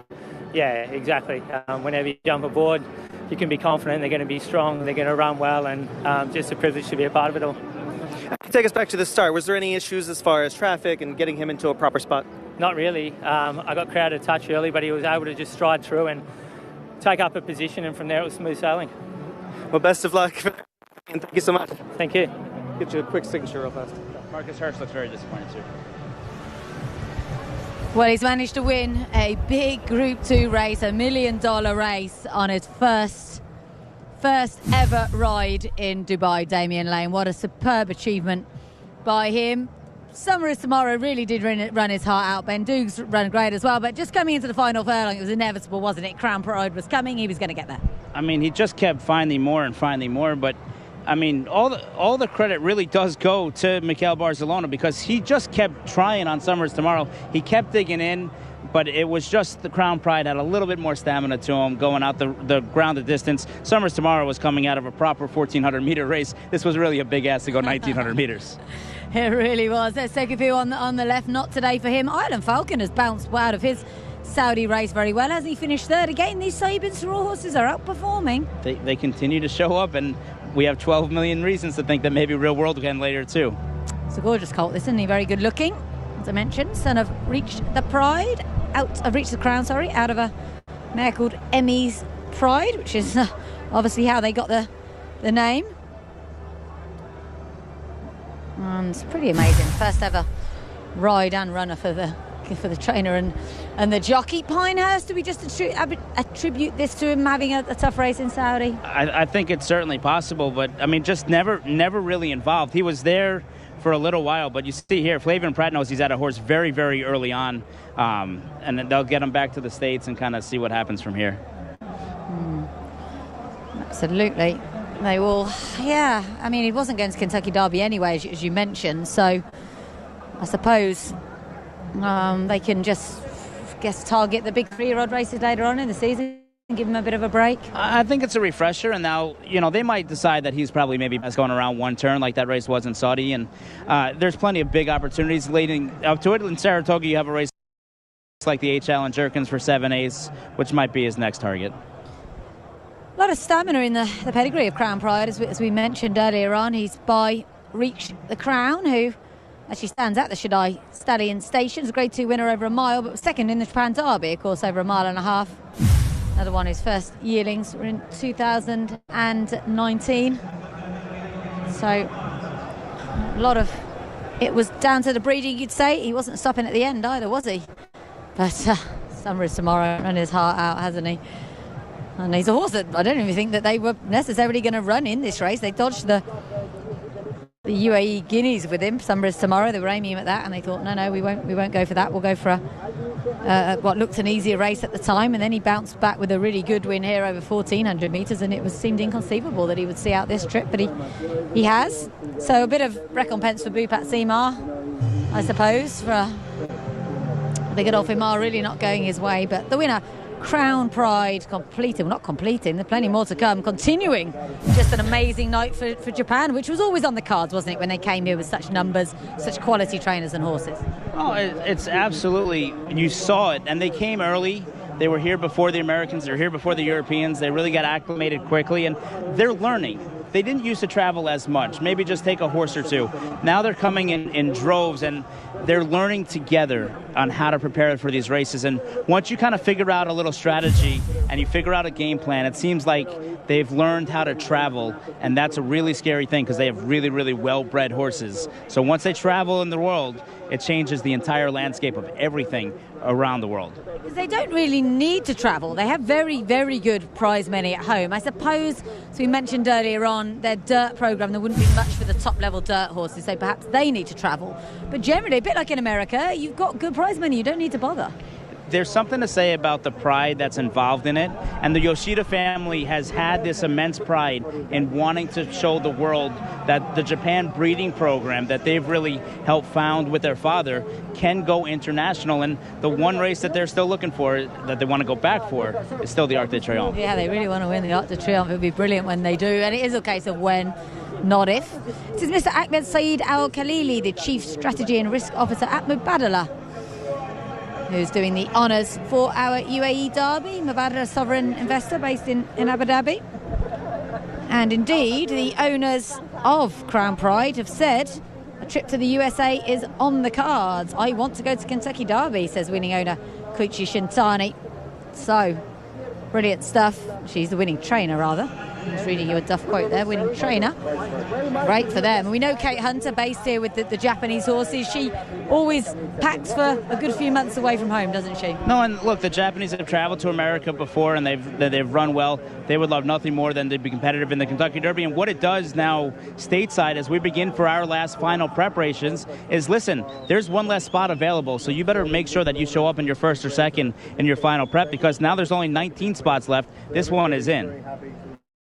Still the race everybody wants to win, everybody wants to be in, isn't it, the Kentucky Derby? It's just such an amazing, amazing atmosphere. First Saturday in May. You can compare it to the Guineas that takes place in Newmarket the same weekend. You can't compare it to the Guineas that takes place in Newmarket the same weekend, because there'll be a few people there, it's freezing cold. Kentucky Derby is absolutely amazing. I can totally understand why the connections with Crown Pride would want to give it a go, and good luck to them. They've got a talented horse.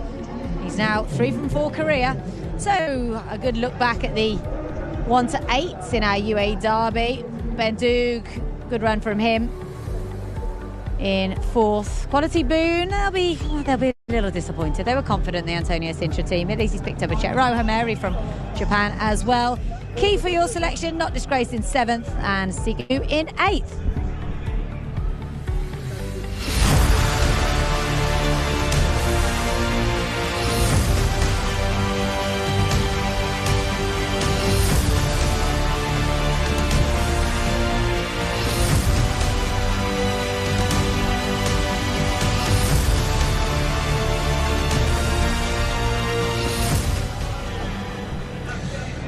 Great scenes, Australian jockey, Japanese connections, talented colt, Crown Pride, winning a UAE Derby. It's funny, I went on Australian TV with Edward Sadler on racing.com yesterday, and I was prepared for sort of the Australian angle with Jane Chapel-Hyam with Saffron Beach, and they said to me, well, what do you think about Damien Lane's horse, Uber Laban, runs later on? And I said, well, we're not, no, Japanese Oaks win a nice chance. Didn't mention this horse. So one of those things, isn't it, when the ones you don't mention come out with the win. But so far, a huge night for the Land of the Rising Sun, and it could just get better because they've got the favourites to come. I mean, and even in here, as we look ahead to the Golden Shaheen, I mean, Red Lizelle certainly would not be without a chance. Ran a really good second last year. Mikey Adolphson likes to kind of twist it to me, saying he was the second fastest horse of all time running second behind Zenden. Well, that's the point, isn't it? He was second behind Zenden, who was just electric, and he broke the track record in finishing second. A repeat of that, surely he wins.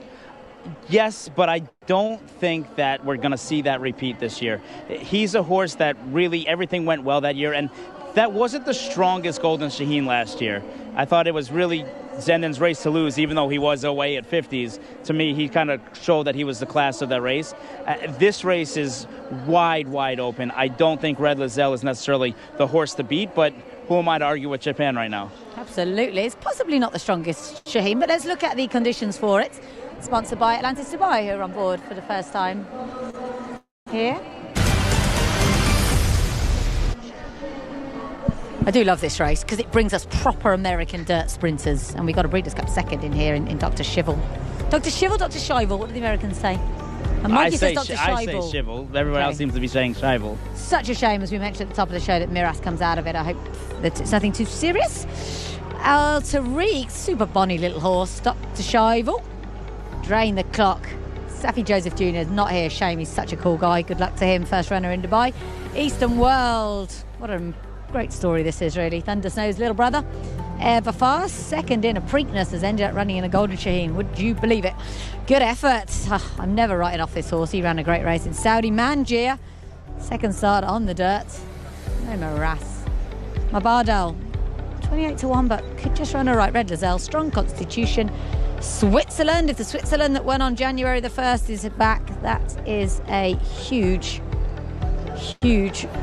horse, because he ran massive on that day. And nothing went right for him in Saudi last time. Couple more for you. Wonder where Craig is.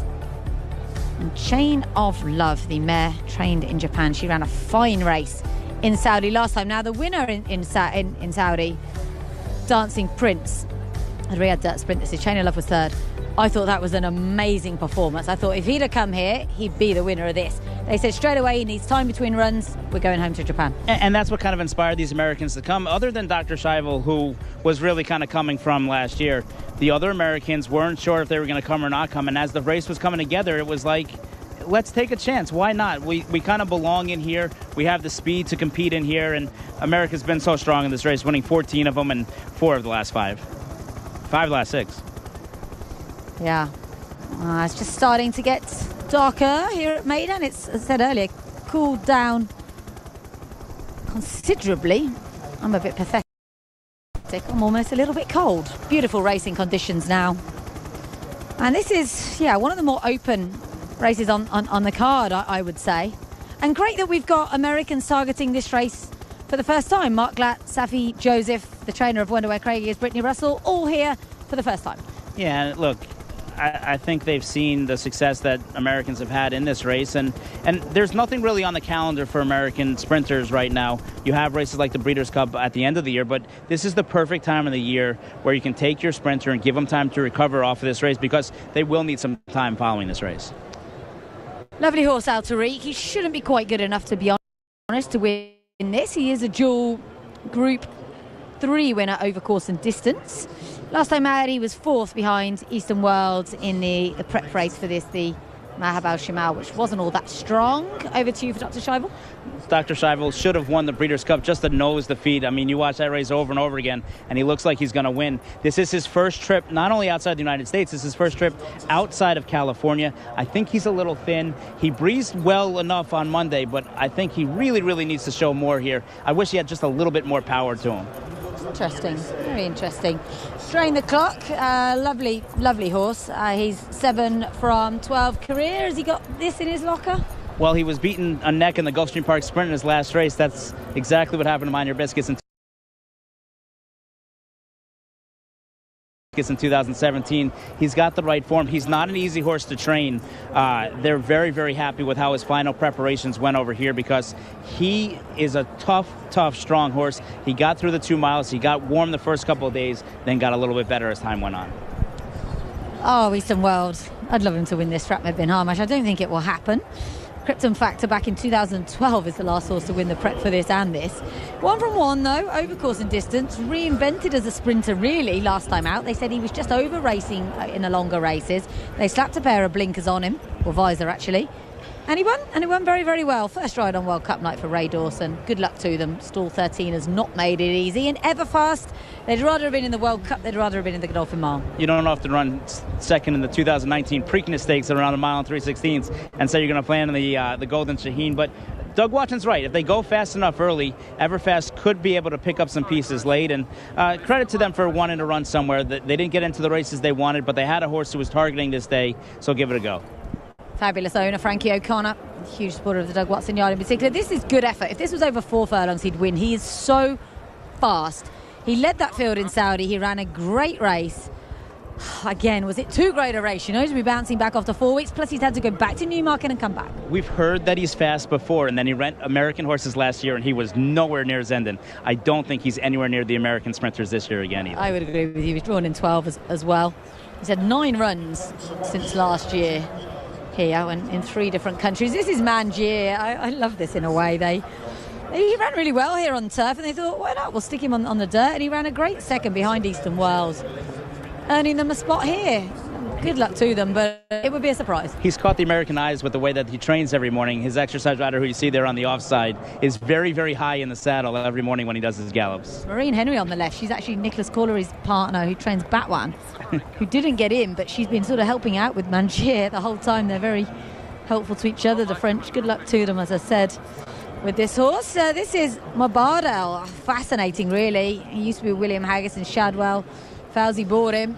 He cost them $375,000. He cost Fauzi and team just $50,000. Been winning for fun in Bahrain, but on the turf. But he's bred for dirt. First time on the dirt. Obviously, Fauzi's done this with Krypton Factor, winning this race before. But he needs to take the dirt because he's not fast enough to lead. And I don't know that he's going to be able to handle the kickback. Drawn in 14 as well. Let's a quick look at Red Lozelle. Drawn in 2. He's not necessarily one who's up with the pace early, though. No, but I think drawn in 2 is fine so long as you can take the kickback.